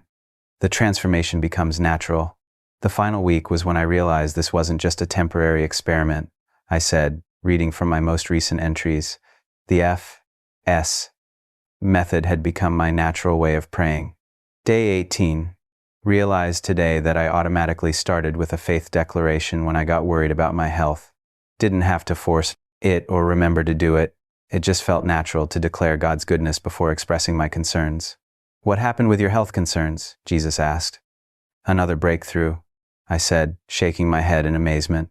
Instead of panicking about some symptoms I was having, I prayed for wisdom and character change first. I asked you to help me be a good steward of my body and to trust you with my health. I felt prompted to schedule a physical and to start exercising regularly. Turns out the symptoms were related to stress and poor sleep habits, things I could actually address. I found my final entry from the challenge. Day 21. Can't believe how different my life feels after just 3 weeks. It's not that all my problems are solved, but I feel like I have a completely different relationship with problems. Instead of feeling like a victim of my circumstances, I feel like God's partner in addressing them. Prayer has become the most powerful and intimate part of my day. The 3 promises fulfilled. Jesus looked at me with deep satisfaction. Remember the 3 promises I made to you when we started this journey? I nodded, flipping back to find where I had written them down. Let's see how they were fulfilled, Jesus continued. Promise 1, your anxiety will decrease significantly. This one was the most noticeable change, I said, reading from multiple journal entries. By day 10, I realized I was sleeping better. By day 15, people at work were commenting that I seemed more relaxed. By day 21, I couldn't remember the last time I had felt that familiar knot of anxiety in my stomach. What do you think caused that change? Jesus asked. Starting every prayer with faith declarations instead of fear rehearsals, I replied immediately. When I consistently reminded myself of your character and faithfulness before expressing my concerns, worry lost its power over me. It's like I was retraining my brain to default to trust instead of anxiety. Promise 2. Your sense of partnership with me will increase dramatically. This one surprised me the most, I admitted. I had always thought of prayer as asking you to fix my problems while I waited passively. But the heart change requests completely shifted that dynamic. I read from one of my entries. Day 16. Realized today that I don't feel like I'm begging God for help anymore. I feel like we're working together on my growth and my circumstances. When I pray for character change first, I feel empowered to take action instead of just waiting for external changes. Can you give me a specific example? Jesus asked. The dating situation. I said, finding the relevant pages. Instead of just praying for you to bring someone into my life, I started praying for you to make me the kind of man who would be ready for a healthy relationship. That led me to start working on some emotional issues I had been avoiding, to improve my physical health, and to develop better social skills. And what happened? Jesus prompted. I'm not in a relationship yet. I said, but I feel completely different about being single. Instead of feeling desperate and incomplete, I feel like I'm in a season of preparation.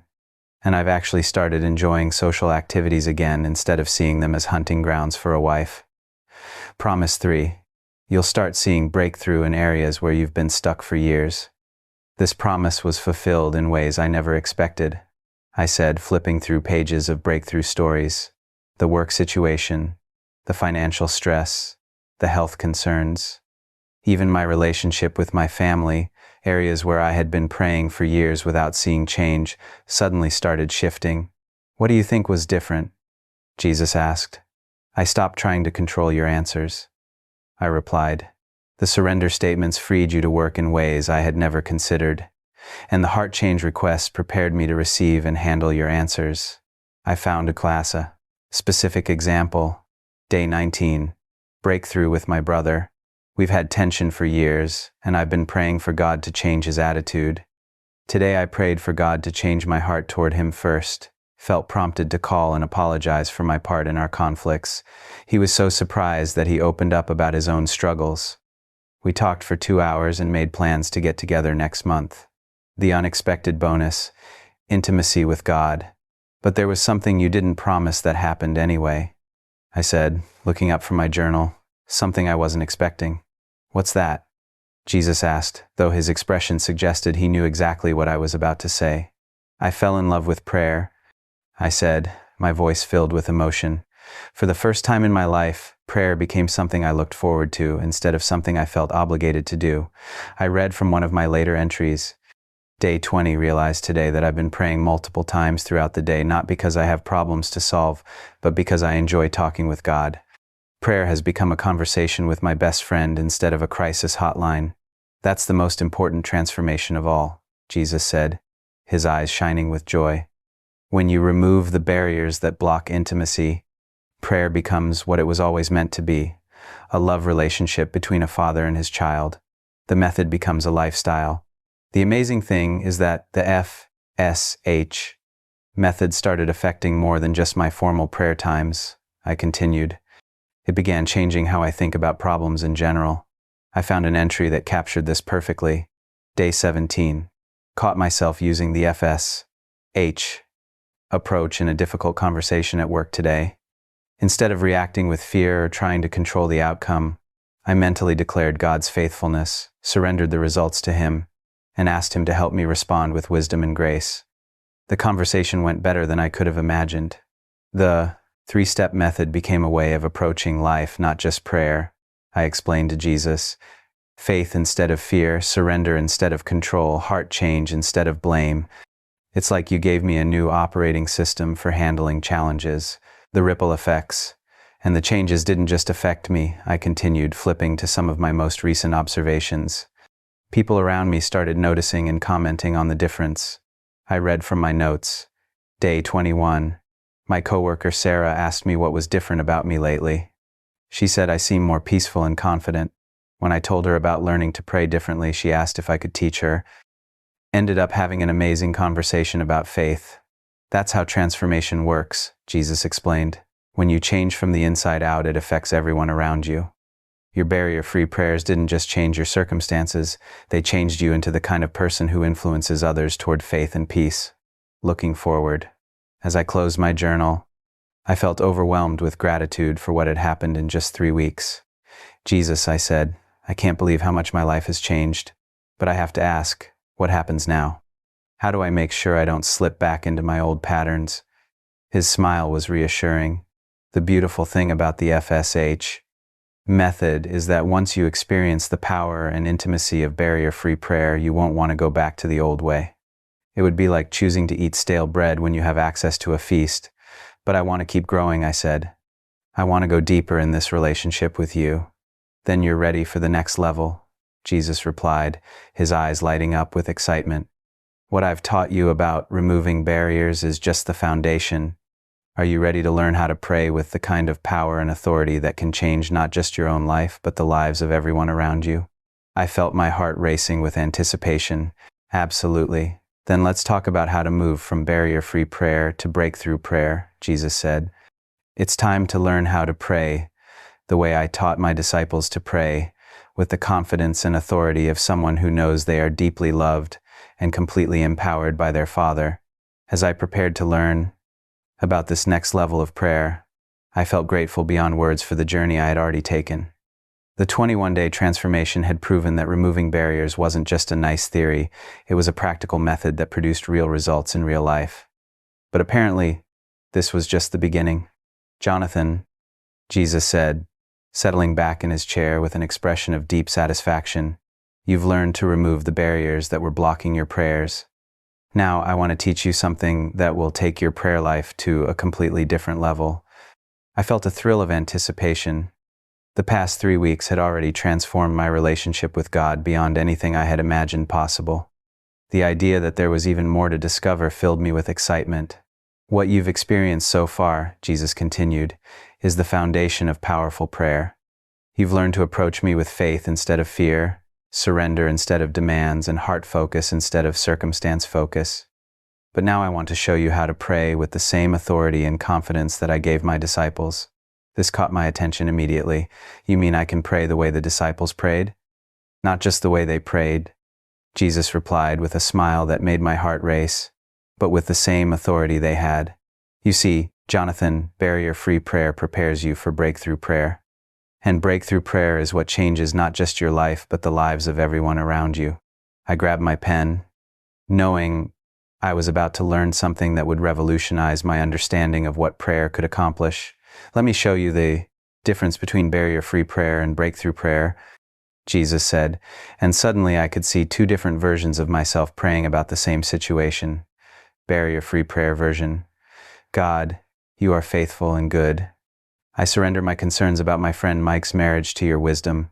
Help me become the kind of friend who supports them well. And I ask you to work in their relationship according to your will. Breakthrough prayer version. Father, you hate divorce, and you love Mike and Sarah. I stand in agreement with your heart for their marriage. I speak peace over their conflict and bind the spirit of division that's trying to destroy their relationship. I declare your restoration power over their marriage and ask you to give them supernatural love for each other. I believe you are working right now to heal what's broken between them. The difference was striking. Both prayers were good, but the second one carried a weight of authority and expectation that the first one lacked. Do you see the difference? Jesus asked. The second prayer sounds like it expects something to actually happen, I said, amazed. It sounds like the person praying believes they have some kind of authority in the situation. Exactly, Jesus confirmed. Barrier-free prayer creates intimacy with me. Breakthrough prayer operates from that intimacy with my authority. When you know who you are as my child, you can pray with the confidence of someone who represents my kingdom on earth.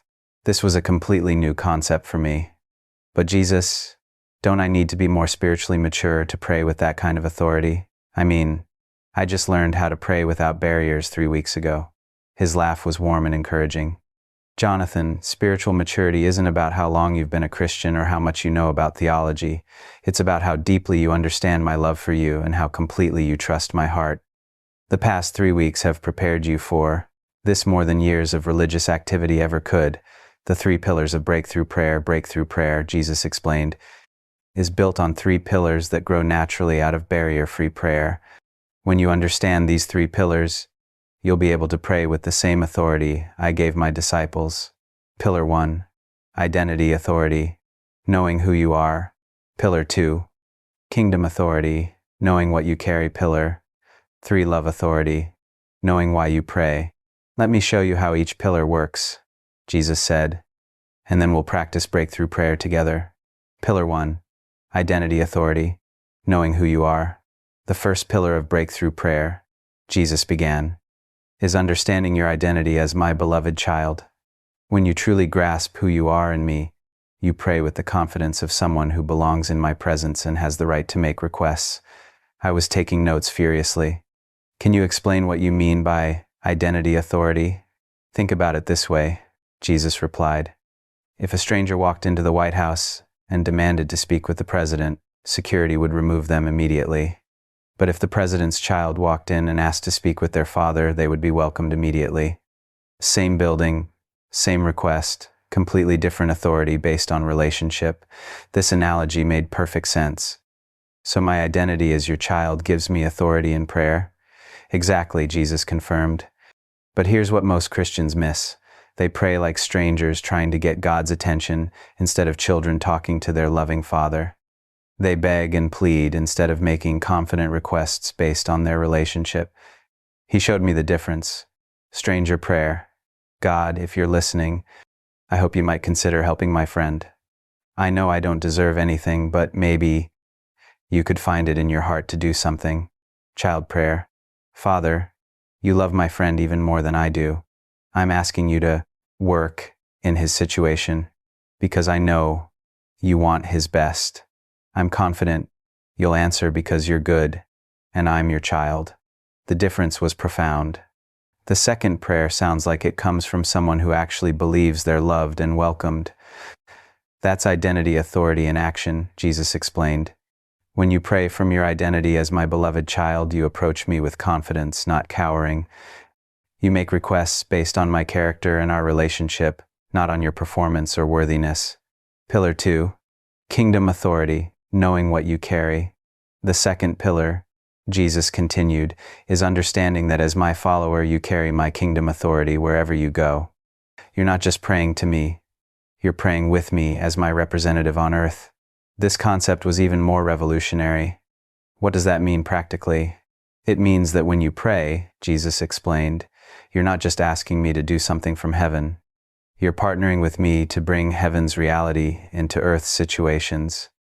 You carry my authority to speak my will into circumstances. He gave me a powerful example. When I told my disciples to heal the sick and cast out demons, I wasn't just giving them a suggestion. I was giving them authority to represent my kingdom. That same authority is available to you when you pray from your position as my ambassador. I felt both excited and intimidated. But how do I know what heaven's reality is for a specific situation? That's where your relationship with me comes in, Jesus replied. As you spend time with me and know my heart, you'll begin to discern what I want to do in different situations. Then you can pray with authority for those things to happen. He showed me what kingdom authority looked like in prayer. Regular prayer: God, please help John with his depression if it's your will. Kingdom authority prayer: Father, I know you don't want John to be tormented by depression. Your kingdom is joy and peace. I speak your peace over John's mind and bind the spirit of depression that's attacking him. I declare your joy over his life and ask you to fill him with hope. The second prayer, I observed, sounds like it's actually doing something, not just asking for something. Exactly, Jesus confirmed. Kingdom authority prayer partners with me to enforce heaven's reality on earth. You're not just requesting, you're declaring and decreeing based on my will. Pillar 3, love authority, knowing why you pray. The third pillar, Jesus said, his voice becoming tender, is the most important of all. Love authority means you pray breakthrough prayers not to impress people or prove your spirituality, but because you genuinely love the people you're praying for. This pillar felt different from the first two. How does love give me authority in prayer? Love is the ultimate authority in my kingdom, Jesus explained. When you pray from genuine love for someone, you're aligning with my heart for them. And when your heart aligns with mine, your prayers carry tremendous power. He showed me what he meant. Think about how you prayed for your friend Mike's marriage. What motivated that prayer? I thought about it. I genuinely care about Mike and Sarah. I want their marriage to succeed because I love them both. That love, Jesus said, gives you authority to pray breakthrough prayers for them. You're not praying from selfish motives or religious duty. You're praying from the same love that motivates my heart toward them. Religious prayer: God, please fix Mike's marriage so he'll stop complaining to me about it. Love authority prayer: Father, I love Mike and Sarah, and I know you love them even more. Your heart breaks when marriages struggle. I stand with your heart for their relationship and ask you to pour out your healing love on them.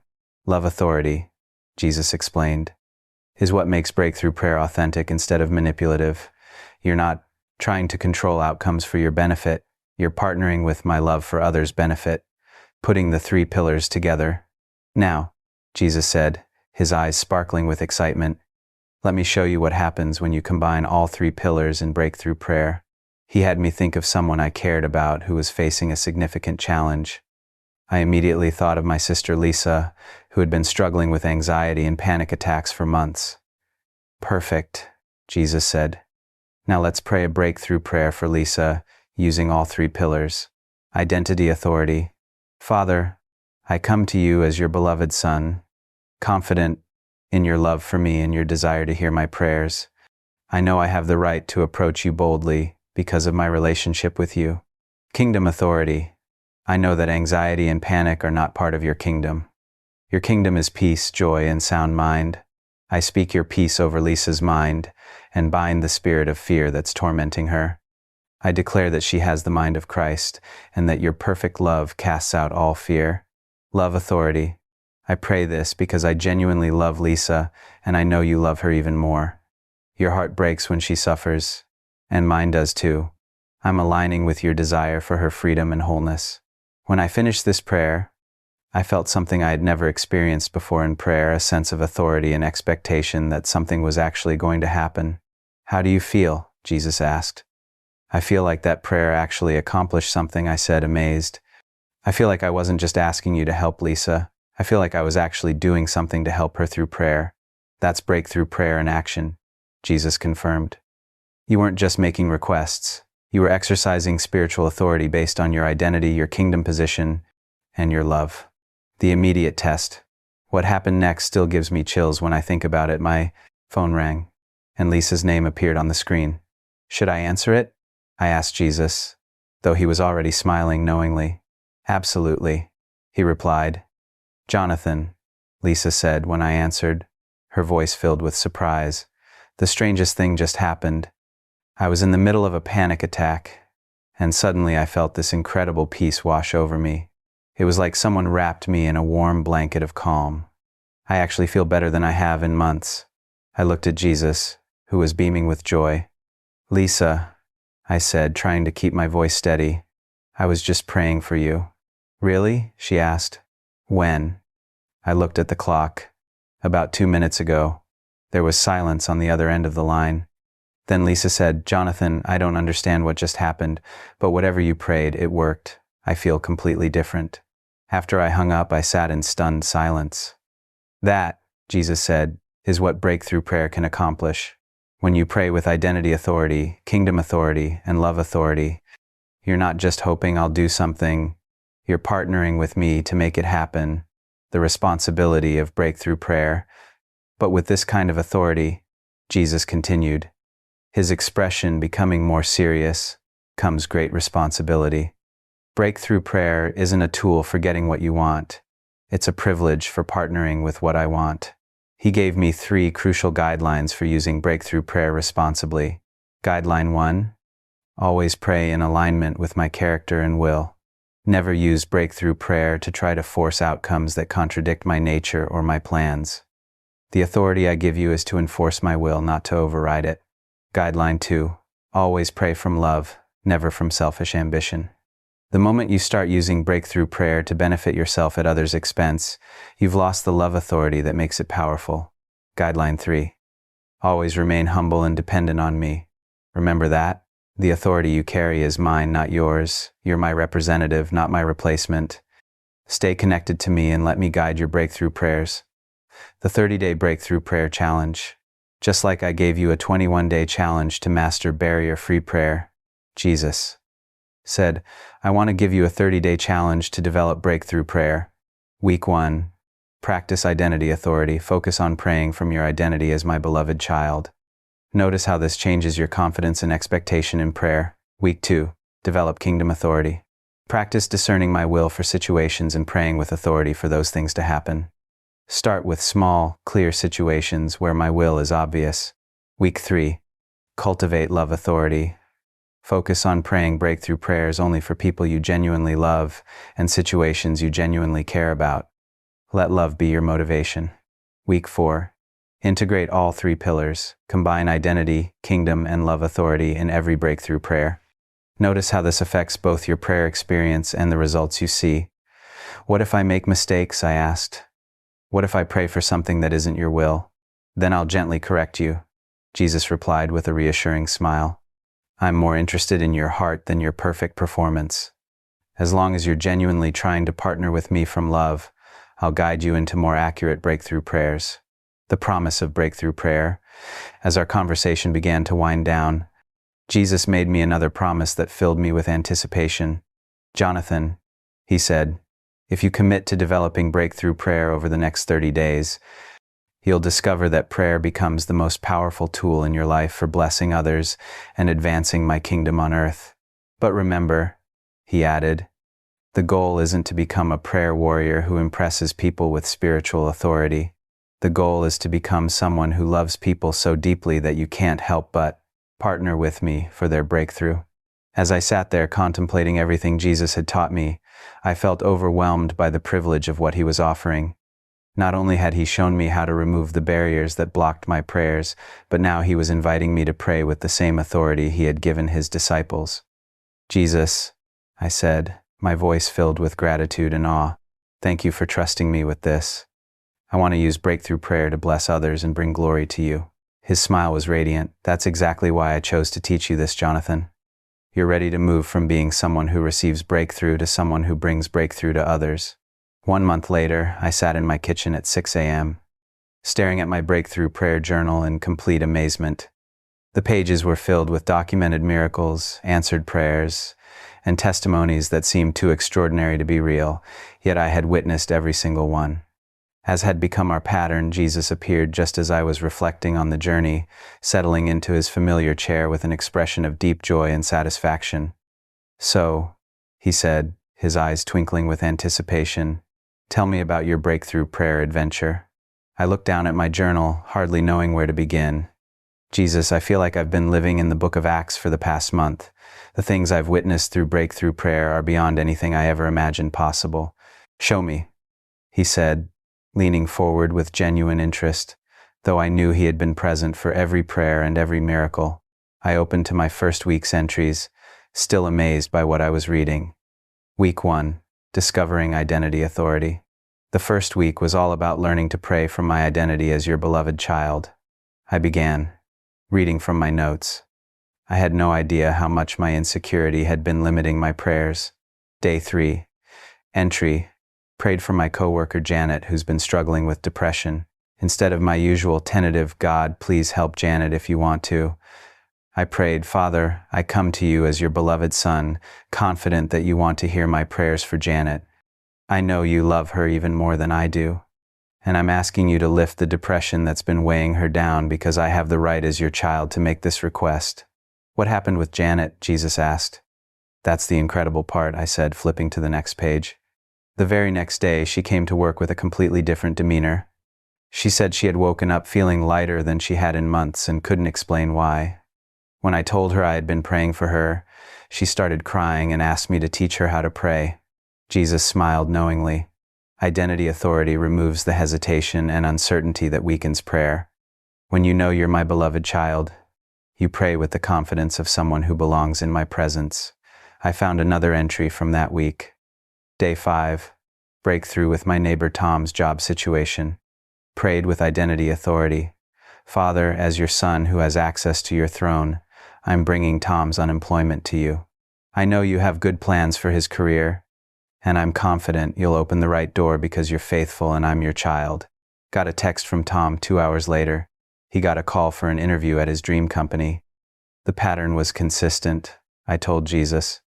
Every time I prayed from my identity as your beloved child instead of as someone hoping to get your attention, the prayers carried more weight and saw faster results. Week 2. Developing Kingdom Authority. Week 2 was when things got really intense. I continued, turning to a section of my journal marked with multiple exclamation points. Learning to pray with Kingdom Authority felt like discovering a superpower I never knew I had. Day 10 Entry. Lisa called in the middle of another panic attack. Instead of just praying for God to help her, I prayed with Kingdom Authority. "Father, panic and fear are not part of your kingdom. Your kingdom is peace, joy, and sound mind. I speak your peace over Lisa's mind right now and bind the spirit of fear that's tormenting her. I declare that she has the mind of Christ and that your perfect love is casting out all fear in this moment." "What happened?" Jesus asked, though his expression suggested he remembered every detail. "It was instantaneous," I said, still amazed by the memory. I could hear Lisa's breathing change over the phone.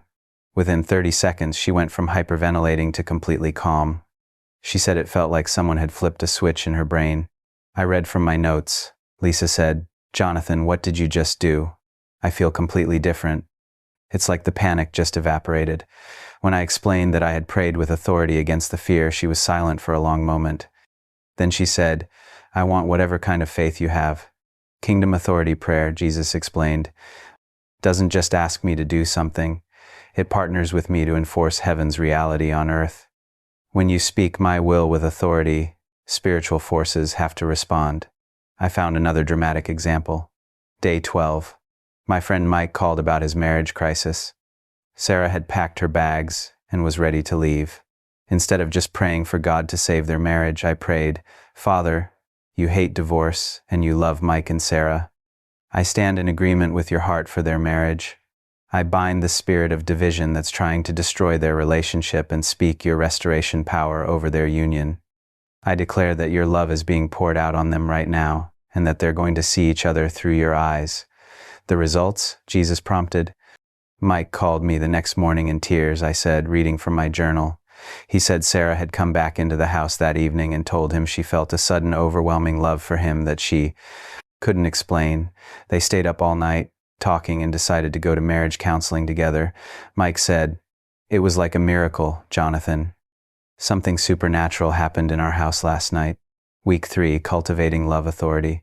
Week 3 was when I learned that love is the most powerful force in breakthrough prayer. I continued, turning to some of my most meaningful entries. Day 17. Entry. Received devastating news that my friend's 8-year-old daughter Emma was diagnosed with leukemia. This time, I didn't pray from duty or religious obligation. I prayed from the deep love I have for this family and the even deeper love I know God has for them. I read my prayer from that day. Father, I love Emma and her family so much, but I know you love them infinitely more. Your heart breaks when children suffer, and so does mine. I'm aligning my heart with yours for Emma's complete healing. I speak your life and health over her little body and bind the cancer that's trying to steal her future. I declare that she will live and not die, and will declare your goodness all the days of her long life. That prayer felt different from all the others, I told Jesus. It came from such a deep place of love that it felt like my heart was connected directly to yours. What happened with Emma? Jesus asked gently. The doctors are calling it unprecedented, I said, my voice filled with emotion. Her next blood test showed a dramatic improvement that they can't medically explain. Her oncologist said he's never seen leukemia respond so quickly to treatment. Emma's mom told me, I don't know what you prayed, but I felt something shift in the spiritual realm the day you called to pray for her. I found another love authority breakthrough. Day 19. My elderly neighbor, Mrs. Peterson, fell and broke her hip. As I sat with her in the hospital, I felt such overwhelming compassion for her loneliness and pain. I prayed, Father, I love this precious woman, and I know you love her even more. Your heart aches when your children suffer alone. I ask you to heal her hip supernaturally and to surround her with your presence and comfort. Let her feel how deeply she's loved. Mrs. Peterson's recovery shocked everyone, I told Jesus. At 82 years old, she healed faster than patients half her age. But more than that, she said she felt surrounded by love during her entire recovery. She started attending church for the first time in decades because she said she finally understood that God actually cared about her personally. Week 4. Integrating all 3 pillars, the final week was when everything came together, I said, turning to my most recent entries. When I combined identity authority, kingdom authority, and love authority in the same prayer, the results were beyond anything I had experienced. Day 25 entry. Crisis at work. Our department was being eliminated and everyone was going to lose their jobs. Instead of panicking, I gathered the 3 other Christians in our office and taught them breakthrough prayer. We prayed together using all 3 pillars. I read our corporate prayer. Father, we come to you as your beloved children, confident in our relationship with you. We know that your kingdom includes provision and purpose for our lives. We speak against the spirit of fear and lack that's trying to devastate our workplace. We declare your favor and provision over every person in this department. We pray this not just for ourselves, but because we genuinely love our coworkers and want to see your goodness in their lives. What happened? Jesus asked. Within 48 hours, everything changed, I said, still amazed by the memory. A competing company made an unexpected offer to acquire our entire department.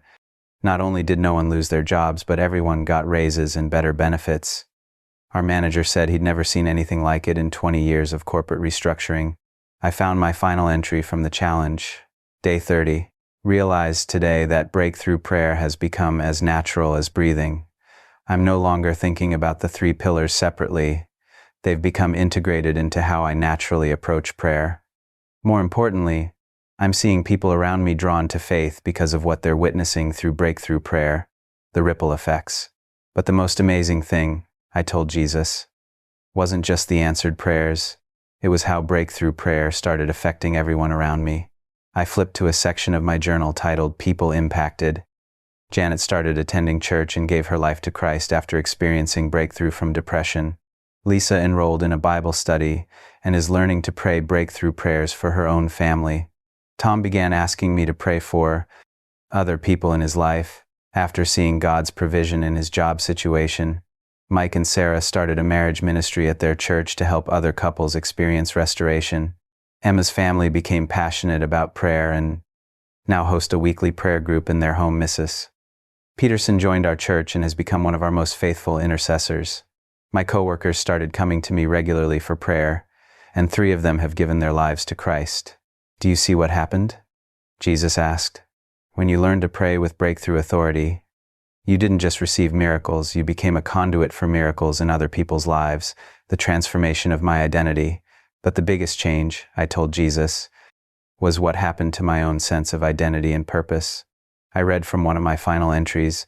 I used to see myself as someone who occasionally asked God for help. Now I see myself as God's partner in bringing heaven to earth through prayer. I used to feel powerless in the face of other people's problems. Now I feel equipped to actually do something about them through breakthrough prayer. That transformation, Jesus said, is what I've been working toward all along. I didn't just want to improve your prayer life. I wanted to awaken you to who you really are as my child and what you're really capable of in partnership with me. The unexpected challenges, it wasn't all easy, I admitted, turning to some more difficult entries. Learning to handle breakthrough prayer authority responsibly was harder than I expected. Day 18 entry. Made a mistake today. Prayed with breakthrough authority for something I wanted rather than something God wanted. Tried to use kingdom authority to get a promotion at work that would have benefited me but hurt my coworker. The prayer felt empty and nothing happened. Realized I had violated the love authority principle by praying selfishly. What did you learn from that? Jesus asked. That breakthrough prayer only works when it's aligned with your heart, I replied. The moment I tried to use it for selfish gain, the authority disappeared. It taught me that this kind of prayer is a sacred trust, not a personal tool. I found another challenging entry. Day 22. Prayed breakthrough prayer for my friend's financial situation. But nothing seemed to happen. Started doubting whether I was doing something wrong. Then realized that sometimes the breakthrough isn't immediate, and sometimes God's answer is different from what I expected. How did that situation resolve? Jesus asked. 2 weeks later, my friend called to tell me that he had received an unexpected inheritance from a distant relative. I said, the timing was perfect, and the amount was exactly what he needed. I learned that breakthrough prayer doesn't always produce instant results, but it always produces God's results in God's timing. The 3 promises fulfilled. Again, remember the promise I made when we started this journey? Jesus asked. I nodded, flipping back to find where I had written it down. I promised that if you learn breakthrough prayer, you would discover that prayer becomes the most powerful tool in your life for blessing others and advancing my kingdom on earth.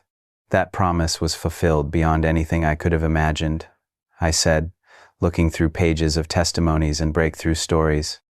I went from being someone who occasionally prayed for people to being someone people seek out for prayer because they know something powerful happens when I pray. But more importantly, Jesus added, you discovered that the real power isn't in the method, it's in the relationship. Breakthrough prayer works because you've learned to align your heart with mine and partner with my love for people. Looking to the future, as I closed my breakthrough prayer journal, I felt overwhelmed with gratitude and anticipation. Jesus, I said, this has been the most incredible 2 months of my life. Learning to remove prayer barriers and then developing breakthrough prayer authority has completely transformed not just my relationship with you, but my entire sense of purpose and identity. And this is still just the beginning, Jesus replied, his eyes sparkling with excitement. What you've learned about prayer is going to impact not just your life, but the lives of everyone you encounter for the rest of your days. What do you mean? I asked. I mean that you're now equipped to teach others what I've taught you, Jesus said. You've experienced firsthand how removing barriers transforms prayer, and you've witnessed the power of breakthrough prayer. Now I want you to become someone who helps others discover these same truths. I felt both excited and intimidated by this prospect. You want me to teach others about prayer? I want you to share your story, Jesus clarified. Tell people what you've learned. Show them how to remove the barriers that are blocking their prayers. Teach them to pray with the authority I've given them. Help them discover the intimate, powerful relationship with me that they were created for. As I contemplated this calling, I realized that everything Jesus had taught me about prayer had prepared me not just to have breakthrough in my own life, but to help others experience breakthrough in theirs. Are you ready for that adventure? Jesus asked. I nodded, knowing that my journey with breakthrough prayer was just beginning and that the best was yet to come. 6 months after my first encounter with Jesus in my kitchen, I stood in front of a packed church sanctuary, looking out at 200 eager faces who had come to learn about breakthrough prayer. My hands were trembling slightly as I held the microphone, still amazed that God had taken a 51-year-old man who had struggled with ineffective prayer for decades and turned him into someone people sought out to learn about prayer. 6 months ago, I began. I was sitting in my kitchen at 5 a.m., frustrated with God because my prayers seemed powerless and my life felt stuck. I had no idea that Jesus was about to teach me something that would not only transform my own prayer life, but create a ripple effect that would impact hundreds of lives. As I looked out at the audience, I could see the same hunger in their eyes that I had felt that morning when Jesus first appeared to me. They were tired of powerless prayers. They were ready for breakthrough.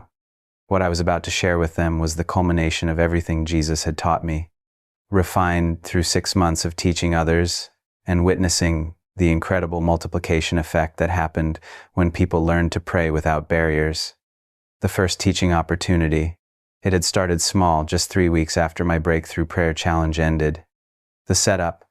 My coworker Janet, whose depression had been healed through breakthrough prayer, had been asking me for weeks to teach her how to pray the way I had prayed for her. Finally, I agreed to meet with her and her husband over coffee to share what Jesus had taught me. I don't really know how to teach this. I had told Jesus the night before, that first meeting, I'm not a pastor or a prayer expert. I'm just a guy who learned something that works. That's exactly why you're the perfect person to teach it, Jesus had replied with his characteristic smile. You're not teaching from theory or theology, you're teaching from experience and results. People need to hear from someone who was where they are and discovered what they're looking for. The first lesson that Saturday morning, sitting in a coffee shop with Janet and her husband Mark, I nervously opened my journal and began sharing the 3 barriers that had been blocking my prayers. The first barrier, I explained, is the fear barrier. I used to start every prayer by rehearsing my problems and expressing my anxiety instead of declaring God's faithfulness. I could see recognition in their eyes immediately. The second barrier is the demanding barrier. I treated God like a cosmic vending machine, demanding specific answers in specific time frames instead of surrendering to his wisdom. Mark nodded vigorously. That's exactly how I pray, he admitted. The third barrier is the circumstance-focused barrier. I ask God to change everything around me without ever asking him to change anything in me. By the time I finished explaining the F, S, H, method, faith, surrender, heart, both Janet and Mark were taking notes furiously. Can we practice this right now? Janet asked. For the next hour, I walked them through barrier-free prayer using real situations they were facing. The transformation in their prayers was immediate and dramatic. The immediate results. Within 2 weeks, both Janet and Mark were experiencing breakthrough in areas where they had been stuck for years, but more importantly, they started sharing what they had learned with others. Janet taught the FSH method to her sister, who was struggling with her marriage. Mark shared it with his men's group at church. Within a month, I was getting calls from people I had never met, asking if I could teach them what I had taught Janet and Mark. The small group experiment, the invitation. 2 months after that first coffee shop meeting, my pastor approached me with an unexpected request. Jonathan, Pastor David said, I've been hearing incredible reports about people whose prayer lives have been transformed after meeting with you. Would you be willing to lead a small group on prayer? I felt both honored and terrified. Pastor, I'm not a teacher. I'm just sharing what Jesus taught me personally. That's exactly what we need, he replied. We have plenty of theological teaching on prayer. What we need is someone who can show people how to actually pray with power. The first group, 8 people, showed up for the first breakthrough prayer small group meeting in my living room. I had prepared a simple outline based on everything Jesus had taught me. Session 1, removing the fear barrier. Session 2, removing the demanding barrier. Session 3, removing the circumstance-focused barrier. Session 4, introduction to breakthrough prayer. Session 5, identity authority. Session 6, kingdom authority. Session 7, love authority. Session 8. Putting it all together, what happened over those 8 weeks exceeded my wildest expectations. Week 1, results after. Just the first session on removing the fear barrier. Sarah, a single mom struggling with anxiety, reported that she had slept through the night for the first time in months after practicing faith declarations before bed. Tom, unemployed for 6 months, said that starting his prayers with declarations of God's faithfulness instead of expressions of worry had completely changed his job search mindset. Week 4, breakthrough. By the 4th week, when we introduced breakthrough prayer concepts, the group was ready for advanced authority-based prayer. The results were immediate and powerful. Lisa, dealing with her teenage son's rebellion, prayed with kingdom authority against the spirit of rebellion, affecting her home. Within days, her son's attitude completely changed, and he apologized for his behavior without any external pressure. Mike, whose marriage had been restored through my earlier breakthrough prayer, learned to pray with love authority for other couples in crisis. 3 marriages in our church experienced dramatic turnarounds after Mike prayed for them. The multiplication begins. By week 8, every person in the group was not only experiencing personal breakthrough but was teaching others what they had learned. Sarah started a prayer group for single moms. Tom began teaching breakthrough prayer principles to his job search support group. Lisa and Mike started co-leading a marriage ministry focused on prayer-based restoration. Within 3 months, those 8 people had directly taught breakthrough prayer to over 40 others. The church-wide impact, the pastor's request. 4 months after the small group ended, Pastor David approached me again. "Jonathan," he said, "we need to take this church-wide. I've never seen anything impact our congregation like what you've been teaching about prayer. Would you be willing to do a sermon series on breakthrough prayer?" The thought of preaching terrified me. "Pastor, I've never preached a sermon in my life." "You won't be preaching," he replied with a smile. "You'll be sharing your testimony and teaching what Jesus taught you. There's a difference." The series that changed everything. The 4-part sermon series on praying without barriers drew the largest attendance in our church's history. People drove from other cities to hear about breakthrough prayer. But more importantly, the series created a church-wide culture shift toward expectant, powerful prayer. Sunday 1. When fear blocks your prayers. I shared my story of how the fear barrier had kept my prayers powerless for years, and taught the entire congregation how to start prayers with faith declarations instead of worry rehearsals. Sunday 2. From demanding to surrendering, I explained how the demanding barrier had made me treat God like a cosmic vending machine and showed everyone how surrender statements create space for God's best answers. Sunday 3.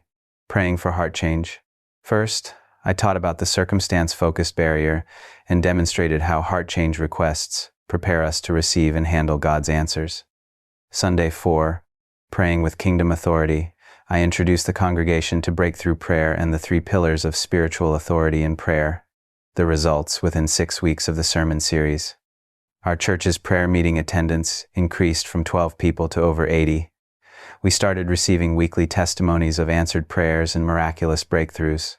5 other churches invited me to teach breakthrough prayer. To their congregations, our church planted 2 new prayer-focused small groups that filled immediately. People began coming to our church specifically because they had heard about the prayer breakthrough happening there. The day regional movement, the unexpected invitation. 6 months after my first encounter with Jesus, I received a call that would change everything. "Mr. Jonathan?" the voice on the phone said. "This is Pastor Martinez from City Life Church. We've heard about what God is doing through your prayer teaching, and we'd like to invite you to speak at our regional pastors' conference." I nearly dropped the phone. "I think you have the wrong person.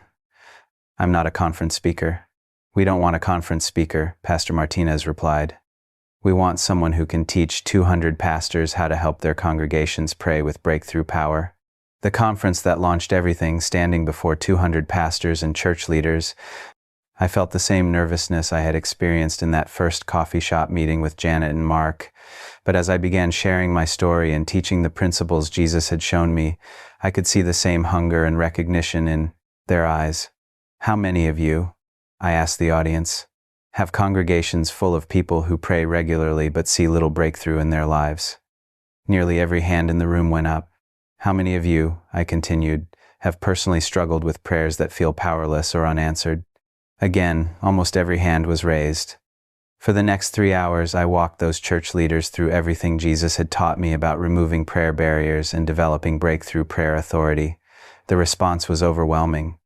The multiplication explosion. Within 3 months of that conference, 47 churches had implemented breakthrough prayer training in their congregations. Over 2,000 people had been directly taught the barrier removal and breakthrough prayer methods. We were receiving testimonies of miraculous healings, restored marriages, financial breakthroughs, and salvations from churches across 3 states. I was being invited to speak at conferences, retreats, and churches almost every weekend. A publisher approached me about writing a book on breakthrough prayer, the personal cost and reward, the challenges. The rapid growth of the breakthrough prayer movement wasn't without its challenges, time demands. I was traveling almost every weekend to teach while still maintaining my full-time job. The schedule was exhausting. Spiritual warfare. As more people learned to pray with authority, I experienced increased spiritual attack and opposition. Criticism. Some religious leaders criticized the breakthrough prayer approach as being too charismatic or presumptuous. Pressure. People began looking to me as a prayer expert, instead of simply someone who had learned to remove barriers and pray with authority. The rewards. But the rewards far outweighed the challenges. Personal growth. Teaching others forced me to go deeper in my own understanding and practice of breakthrough prayer. Relationship with Jesus. My intimacy with Jesus continued to deepen as I partnered with him in this ministry. Life transformation. Watching people discover the power of barrier-free prayer never got old. Every testimony reminded me of the grace Jesus had shown me. Kingdom impact. Seeing entire churches transformed by breakthrough prayer gave me a sense of purpose I had never experienced. The moment of truth. As I stood before that packed sanctuary, 6 months after my first encounter with Jesus, I realized that everything had led to this moment. Not just the teaching opportunity, but the deeper question of what God wanted to do through breakthrough prayer. The question isn't whether breakthrough prayer works, I told the audience. I've seen too many miracles to doubt that. The question is whether you're willing to remove the barriers that have been limiting your prayers and step into the authority Jesus has given you. I looked out at the eager faces and continued, what I'm about to teach you isn't just about getting better results from prayer. It's about discovering who you really are as God's child and what you're really capable of in partnership with Him. The teaching for the next 2 hours. I walked that congregation through everything Jesus had taught me, the 3 barriers that block prayer power, the FSH method for removing barriers, the 3 pillars of breakthrough prayer authority, practical steps for developing breakthrough prayer as a lifestyle.